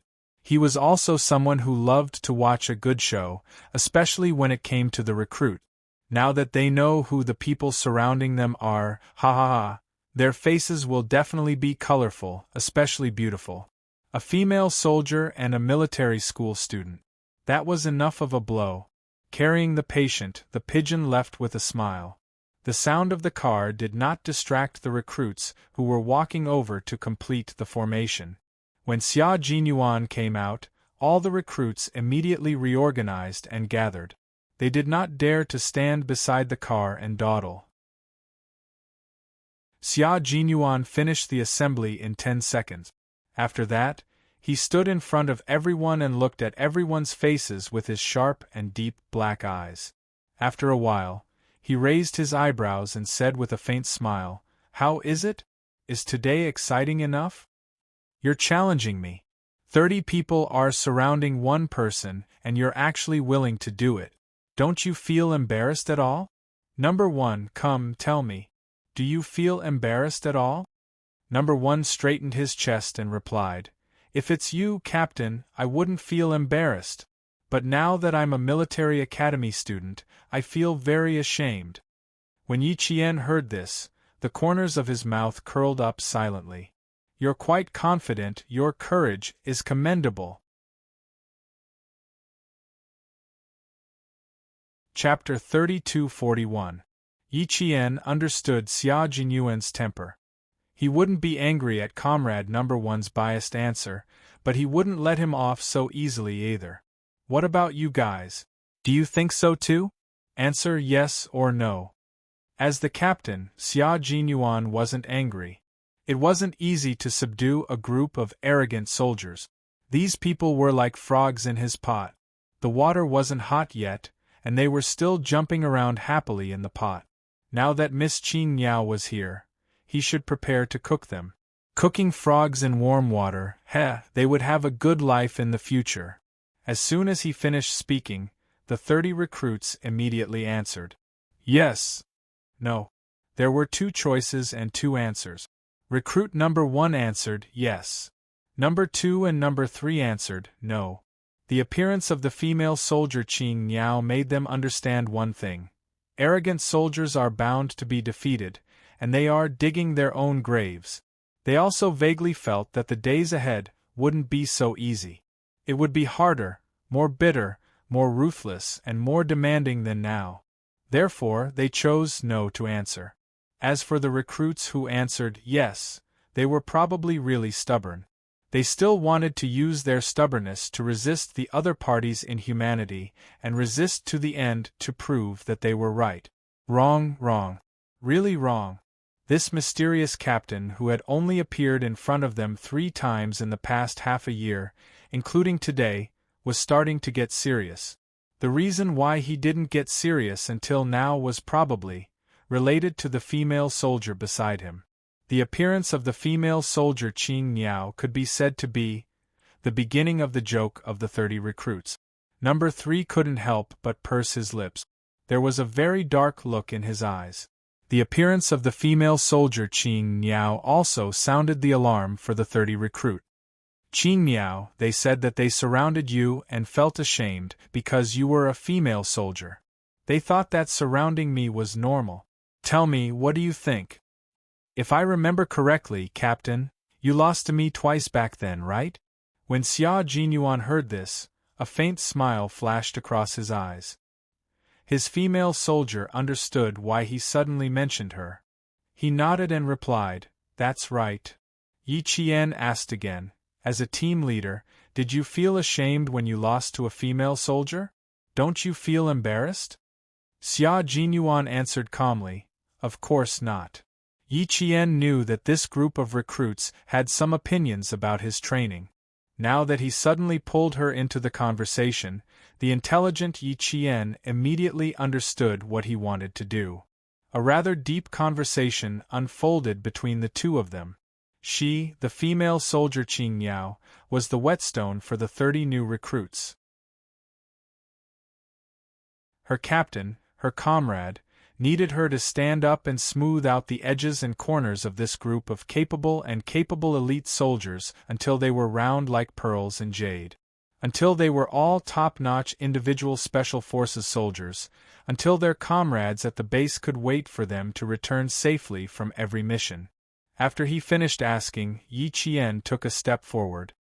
His beautiful face was colder than snow, but the corners of his mouth curved up slightly. He had a very light smile. It was like a gentle breeze that could soften the gazes of the male soldiers. Such a light smile was enough to make the male soldiers ignore the coldness in her eyes.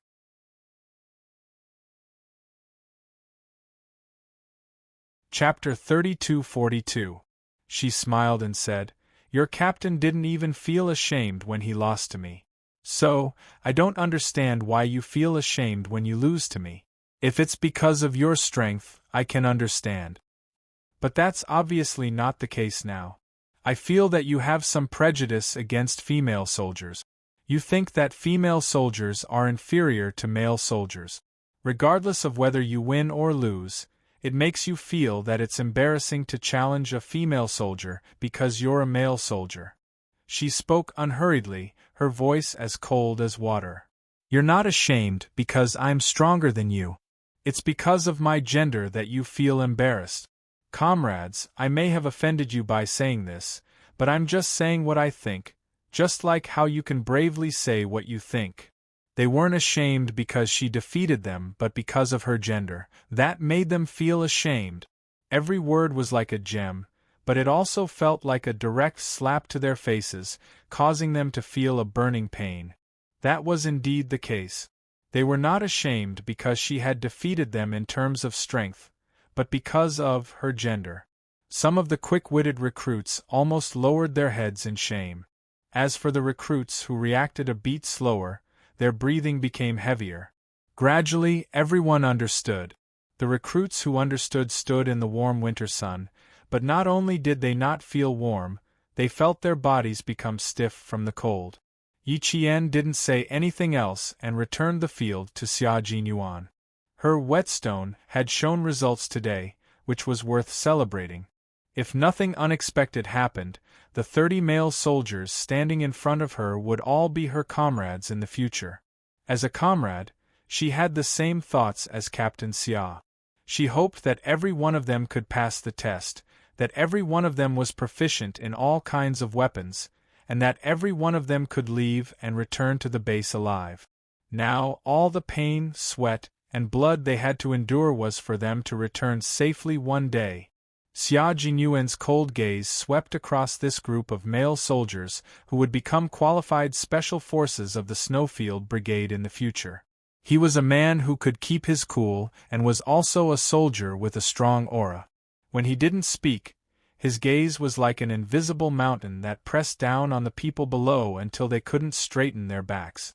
At this moment, he didn't speak, but his gaze was as heavy as a mountain.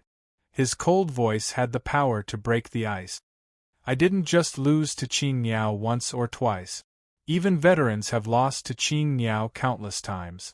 But we've never felt ashamed of losing to her because she's a female soldier. We only reflect on our own skills and shortcomings. But what about you? If it were me, wouldn't I feel ashamed of losing? That's not right. Don't you think that you're all very strong? Do you think that all of you have the ability? Do all of you think that you're on par with me? What's wrong with you today? Why did you suddenly change your mind? If it were me, wouldn't I feel ashamed? 30 people ganged up on me, and you don't feel ashamed just because I'm the captain? Wrong. Very, very wrong. Since all of you boast that you're all elite soldiers, and all of you care about fairness, why don't you have the guts to stand up and challenge me? Chapter 32-43. Xia Jinyuan's cold voice pierced into the hearts of all the recruits in the spacious training ground for Special Forces vehicles. The coldness and sharpness pierced into their hearts and made their hearts tighter and tighter. Your double standards have really opened my eyes. Don't you feel ashamed that 30 of you ganged up on me? It's unfair that I ganged up on 30 of you. Don't let me hear the word unfair in the future, because you don't deserve it. A loss is a loss, and you're still looking for excuses. You even said that you feel ashamed because Qing Niao is a female soldier. Have you ever thought about why you lost? Have you ever thought about why you couldn't beat Qing Niao? There are no female or male soldiers here. There is only one type of soldier here. If you make a fool of yourself and embarrass yourself, just say that your opponent is a female soldier. If you win, you'll probably say, "Oh, we're male soldiers, so it's normal for us to win against you female soldiers." Let me tell you, recruits, Qing Niao will defeat all of you in a week. You should be prepared to be crushed and embarrassed. Also, I have to tell you that I taught Qing Niao how to drive, and she has already surpassed me today. She can drive from the top of the mountain to the bottom of the mountain without any obstacles. My fastest speed is 12 minutes, and from the intersection I need 13 minutes. After reprimanding, Xia Jinyuan's eyes fell on recruit number 1. He pointed at the parked commuter car and said coldly, "I'm very dissatisfied with your answer just now. You know the speed of 30 laps." "Yes." Recruit number 1, whose face was flushed red from embarrassment, immediately responded. He bent his arms and crossed his chest as he ran to the commuter car he usually drove. This time, he no longer expressed his dissatisfaction because he had nothing to be dissatisfied with. Qing Niao's words enlightened him and made him realize how arrogant he used to be. He was indeed a top soldier in the original military region. He was a top soldier who won glory for the regiment and was liked by the leaders in the regiment. But now that they were here, everyone was like him. They were all elite soldiers of their respective military regions. If they weren't the elite soldiers of their regiment, they definitely wouldn't be standing in this blood-boiling place that touched the most confidential military base of the country. He's here, he's a recruit. His previous position, military rank, and glory had nothing to do with him anymore. He was just a recruit who still needed to train hard, sweat more, and bleed more. Xia Jinyuan could see the sudden change in recruit number 1, but he was not moved. It was just the beginning. Whether he was a worm or a dragon would depend on the future. Without waiting for another minute, he said to Yi Qian, "Come to my office." Yes. Yi Qian followed his footsteps and left. Behind them, the 30 recruits who were being reprimanded didn't dare to send the 2 of them off with their eyes. Even if the 2 of them walked far away, no one dared to move. The scolding this time was the harshest, most humiliating one they had ever received since they entered the Snowfield Brigade base. They thought that they were very powerful, but in the end, they were nothing. They thought they could win, but in the end, their skills were inferior. They only realized today that everything they thought and persisted in was a joke. The squad leader of the recruits, who was in charge of organizing the team, stood up and sighed. "We really need to reflect on ourselves. Qing Niao is still a military academy student, but she can completely defeat us and even defeat the captain. We were too arrogant. Arrogant soldiers are bound to be defeated. Our predecessors have already reminded us of this, but we still held onto our pride and thought that we were being treated unfairly. Actually, just as the captain said, we used double standards to judge ourselves and others." Chapter 32-44. What the recruit squad leader said was what was in his heart.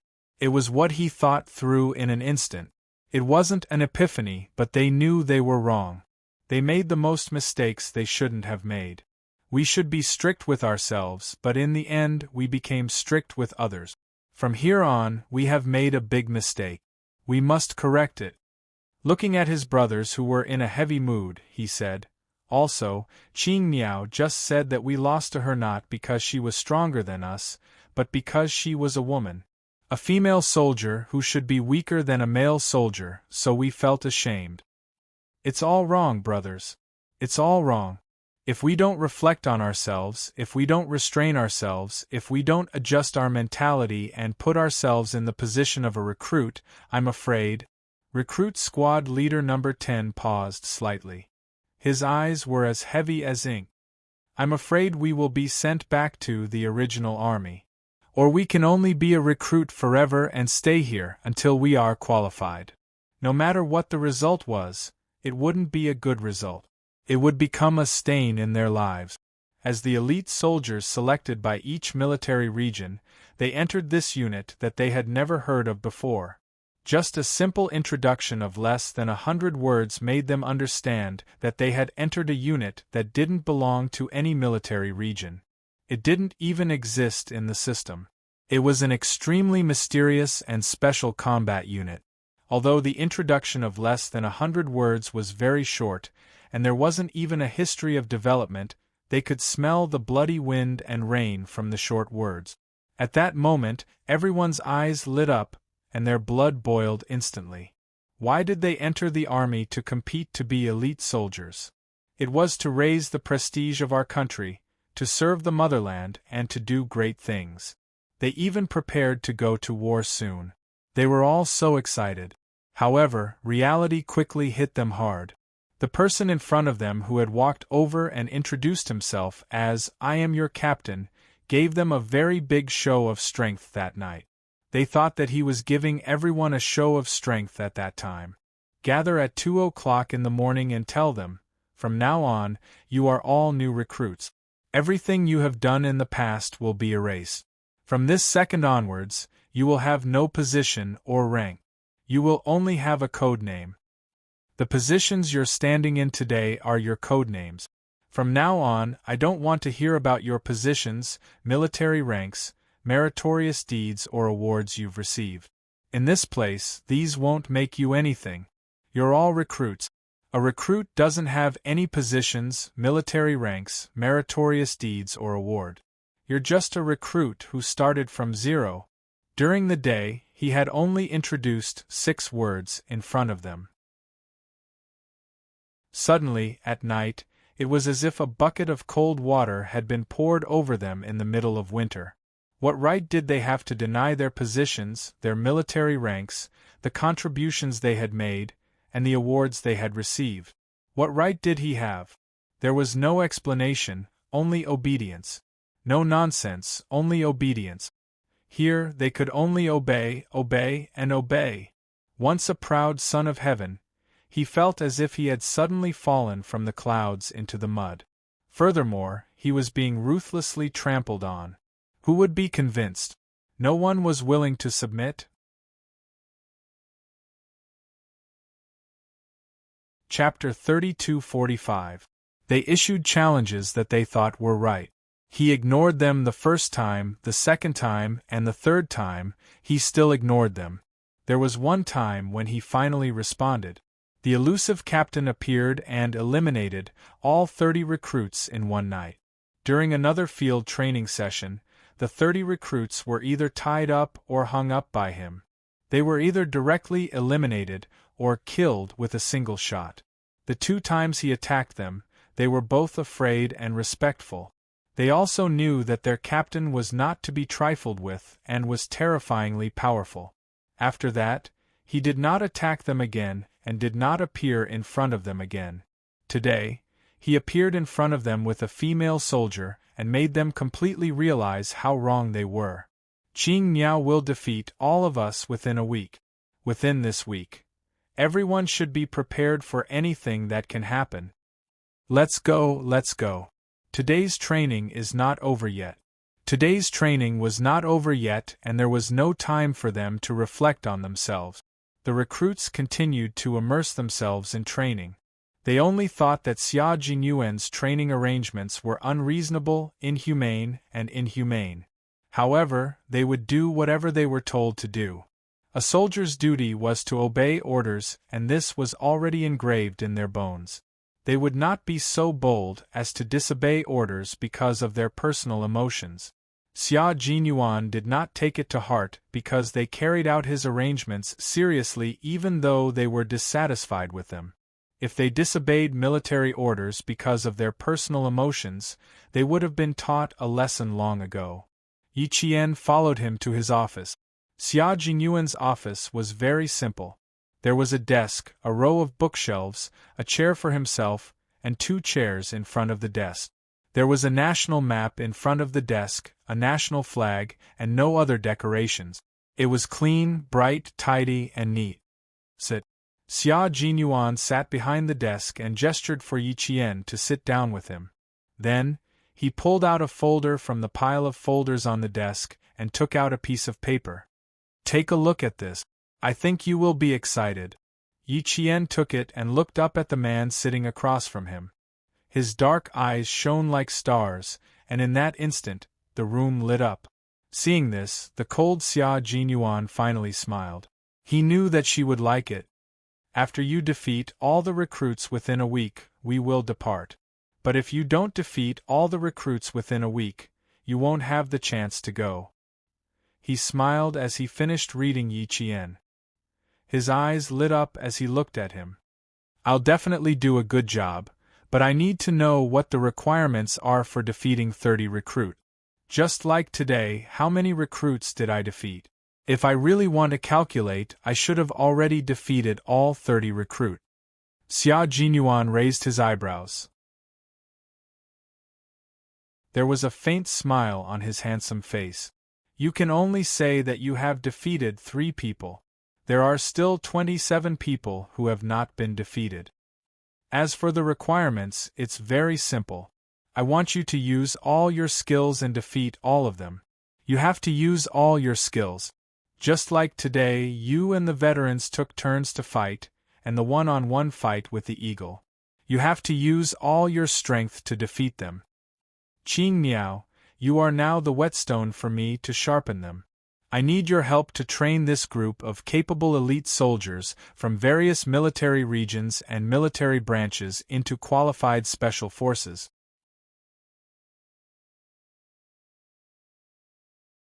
Chapter 3246. This was Xia Jingyuan's arrangement. This was also why he had only trained this group of recruits and did not do anything else. What he wanted was to smooth out their edges and subdue them all at once. Recruits were different from veterans, so the methods used were also different. No matter how much the veterans disobeyed him, it was because they had enough strength. On the other hand, the recruits were far weaker than the veterans. He did not have that much time to defeat them one by one like how he defeated the veterans. The best way was to smooth it out in one go and waste less time. Yi Qian naturally listened to his arrangements. She was also very willing to be his whetstone and would do her best to assist him. Back then, it was he who held her hand and took her step by step, allowing her to grow steadily step by step. Now, it was time for her to repay him. Yi Qian's first day in the Snowfield Brigade was already so extraordinary. It was destined that her future as a Special Forces soldier would be extraordinary. Night fell, and the sky in the mountains darkened faster than in the city. After the heavy snow, the warm sun lost its last ray of light, and darkness enveloped the entire land. In the distance, the rolling mountains were like dormant dragons, quietly guarding this big country that was becoming more prosperous and powerful with each passing day. At the capital airport, a plane flew through the cold wind and slowly landed under the control of the control tower. This was a plane returning from the Middle East and Palestine. The plane was a large passenger plane with 270 passengers. They had all specially rushed back from Israel and Palestine to celebrate the spring festival with their families. A graceful woman wearing a camel-colored woolen coat, a pair of navy blue and black trousers, and a pair of sheepskin boots that reached her ankles walked out of the plane and into the arrival hall of the airport. She was not very tall among the northerners. She was about 1.63 meters tall, but she had a delicate appearance and a gentle temperament. Even if she was walking in the bustling crowd, she was still one of the more eye-catching type. Miss Sun, Miss Sun. I'm sorry, excuse me, Miss Sun. Hey, Miss Sun, a middle-aged man wearing a black woolen coat with a suit and tie inside, who looked like the boss of a company, rushed forward with a small password-locked briefcase while calling out to a woman. The woman who was called did not answer. It was as if she did not know that someone was chasing after her. It was not until the balding middle-aged man caught up with her and reached out to take her luggage that the woman reacted. The woman with the perfect makeup and red lips smiled. Mr. Su, Miss Sun, you left so quickly. I just took the time to get your luggage, and when I came back, I didn't see you. The balding middle-aged man was sweating profusely as he chased after Sun Ying. He insisted on taking the luggage from Sun Ying's hands while trying to please her. Come, Miss Sunday. I'll get your luggage for you. Sun Ying smiled as she looked at the middle-aged man who was in his early 40s. He was her father's generation. She continued to face him with a smile. Mr. Su, you're too polite. Thank you for the trouble. Mississippi. When the middle-aged man saw this, the smile on his face deepened. Chapter 3247. The shrewd businessman immediately seized the opportunity and asked, Miss Sun, which hotel are you staying at tonight? Is there anyone coming to pick you up? My driver is already waiting for me outside. If you don't mind, I'd be happy to send you back to your hotel. The exuberant vitality of the young girl, as well as the fragrance of flowers, made the middle-aged man, who was in the jewelry business, reveal undisguised lust in his eyes. From his chubby face, it was obvious that he was not only lusting after Sun Ying, but also had other intentions. Sun Ying, who had been around all kinds of men in the brothel, could tell.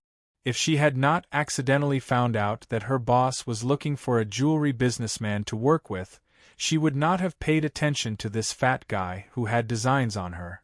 She smiled reservedly and replied, "Mr. Su, you're so polite that I can't bear to reject you." As long as she could use it, it was useful and could be used. This was what she learned on the first day she entered the bloody and dark underground. The reason why she was defeated by Yi Qian was because she was too arrogant in the past and was completely isolated. In the end, she was easily defeated by Yi Qian. Now that she was back, this was the time of Yi Qian's death. Sun Ying's eyes flashed with anger as she walked out of the airport with Mr. Su, who was in the jewelry business, talking and laughing. Now that she was alone in the country, the boss who sent her abroad naturally could not send someone to pick her up. Now that someone was sending her, why not? It was close to the Spring Festival, so the airport was crowded with people. Countless people were squeezed together, and some even raised their signs high so that the guests they were waiting for could see them. Sun Ying's gaze lightly swept across the people who were in different styles of clothes, rich and poor, and had different temperaments. Her eyes flashed with a cold light. These people were living more freely than she was. "Miss Sun, let's go this way." In order to make himself more attentive, Mr. Su did not even ask his driver to come over. Instead, he personally acted as her escort and walked all the way to his black Benz. Sun Ying looked at the car logo and smiled disdainfully. When Mr. Su handed their luggage to the driver, she changed her expression and said with a smile, "It seems that Mr. Su is in the jewelry business. This Benz must be worth at least $1 million, right?" "Ha ha ha, it seems that Miss Sun is also a car lover. If Miss Sun really likes it, I'll take Miss Sun to the shop to choose one another day. How about that?" When they were in front of his car, Mr. Su directly expressed his intentions. However, Sun Ying smiled. Her big, watery eyes seemed to have a deeper meaning. She glanced at the other party with a look that was both welcoming and rejecting. Then, she bent over and got into the car. In the distance, an imported luxury car that was several grades higher than the Big Benz was parked. A driver wearing white gloves was opening the backup car and loading the luggage. A young and beautiful woman looked at the Big Benz leaving in front of her. Her eyes were full of disdain and sneers. "Life is not bad, but it's a pity that you're selling your own body." Du Jiai, who had also returned to the country, but on a different plane, coldly retracted her gaze. This is also her life. Not bad. Du Jiai would not pay attention to a small character whose bottom line was stepped on by her. If she did not happen to meet her, she would have forgotten about her. Chapter 32-48. The winter in the capital was filled with white snow. The snow that stopped during the day began to fall again at night. An ordinary car drove into the night along with the Mercedes-Benz. Its speed was always behind the Mercedes-Benz in front of it. The distance between them was neither too far nor too close. Even if there was an overtaking car, it would quickly catch up again until it reached the entrance of the hotel. The people in the car saw a middle-aged man with the temperament of a businessman open the door. Then, he blocked the edge of the car with one hand and asked the target in the car to get out. Perhaps the heater in the car was full. The target got out of the car elegantly with the coat in her hand. She wore a tight white high-collared cashmere coat and got out of the car elegantly. The exquisite female bag in her hand was also hidden in the coat. The target has checked into the International Hotel. The black female bag has never left. In the car, someone said in a low voice. The slightly restrained voice revealed a bit of coldness. After Sun Ying left the country, she went missing. Because there were many places abroad that the government could not easily enter and intervene, they could only determine the target's approximate location and then conduct a general surveillance. When the target bought a plane ticket with her real name and identity information, the personnel sent by the relevant departments immediately followed her until she returned to the country. When the leader of the military commission received a call from the investigator, he immediately issued an order that all the target's domestic movements must be monitored. The kind of people she had contact with must be investigated in detail. When Sun Ying entered the hotel, she seemed to have thought of something. Suddenly, she turned around and asked the hotel attendant who was carrying her luggage. She glanced outside the hotel and said a few words in a low voice. Then, she turned around naturally and walked side by side with the jewelry businessman who could be used by her. A young, beautiful, and elegant girl followed by a middle-aged man with a bald head. As long as the man opened his mouth to speak, his gaze would be very impolite and would be directed to the girl's chest. Such a person of the same trade could see through the door at a glance.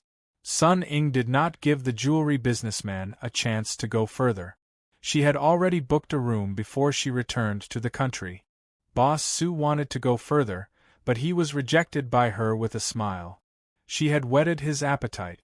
This kind of person, just socializing would be enough. He still wanted to climb into the bed. Did he not look at what he looked like? After returning to the hotel, Sun Ying walked barefoot on the soft carpet to the bed and directly lay down. Then, her slender fingers dialed a number belonging to Anyang City. After a while, someone answered the phone. Sun Ying, who was lying on her back, moved her red lips slightly and asked with a cold gaze, "Si Feng, what I asked you to do, how is it?" Si Feng, a middle school girl, "Xie Si Feng. Ying, I didn't see Yi Qian when I returned to your village. I even asked my boyfriend to make a trip to Yi Qian's school." When Xie Sifeng picked up the phone, she gulped and answered uneasily, "But we can't get in." Sun Ying, who had come back with the intention of revenge, heard this and her face darkened. She said gloomily, "Si Feng, I have given you the money, but you should also complete my task. I only asked you to find out about Yi Qian's whereabouts, and you can't even accomplish such a simple task? Don't tell me you don't want to do the job after receiving the money?" If it weren't for the fact that she was the only one in the country that could use it, she would have scolded her for being useless. He couldn't even find out where Yi Qian was. Xie Sifeng had been afraid of Sun Ying since middle school. Now that she was older, she was still afraid of Sun Ying. Hearing Sun Ying's anger, Xie Sifeng's shoulders trembled and her voice became even softer. No, I definitely didn't mean that. Until now, my boyfriend hasn't returned yet. He's still trying to find out about Yi Qian's whereabouts.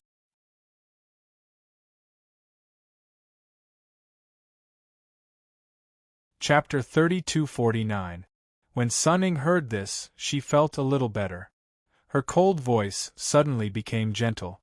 Then, she coaxed Xie Sifeng, just like how she used to do in junior high.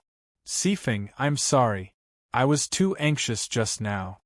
You know that I've been fighting with Yi Qian for so many years, and she caused me to be in such a miserable state. Now that my family is ruined, I must seek justice for my father, mother, and myself. She used me as a stepping stone to get to where I am now. In the end, she even harmed my father and mother. Si Feng, you don't know how much pain I'm in. Every night when I lie in bed, I think about how our family treated her well. We even provided for her to go to school. But in the end, why did she repay our kindness with ingratitude? Si Feng, I don't understand. I really don't understand. I must ask her face to face. I must ask her why she did this. Why did she frame me? Why did she harm my family? Why did she repay kindness with ingratitude? I must ask her face to face. Otherwise, I won't be able to accept it. Si Feng, you will help me, right? You're the only one who can help me now.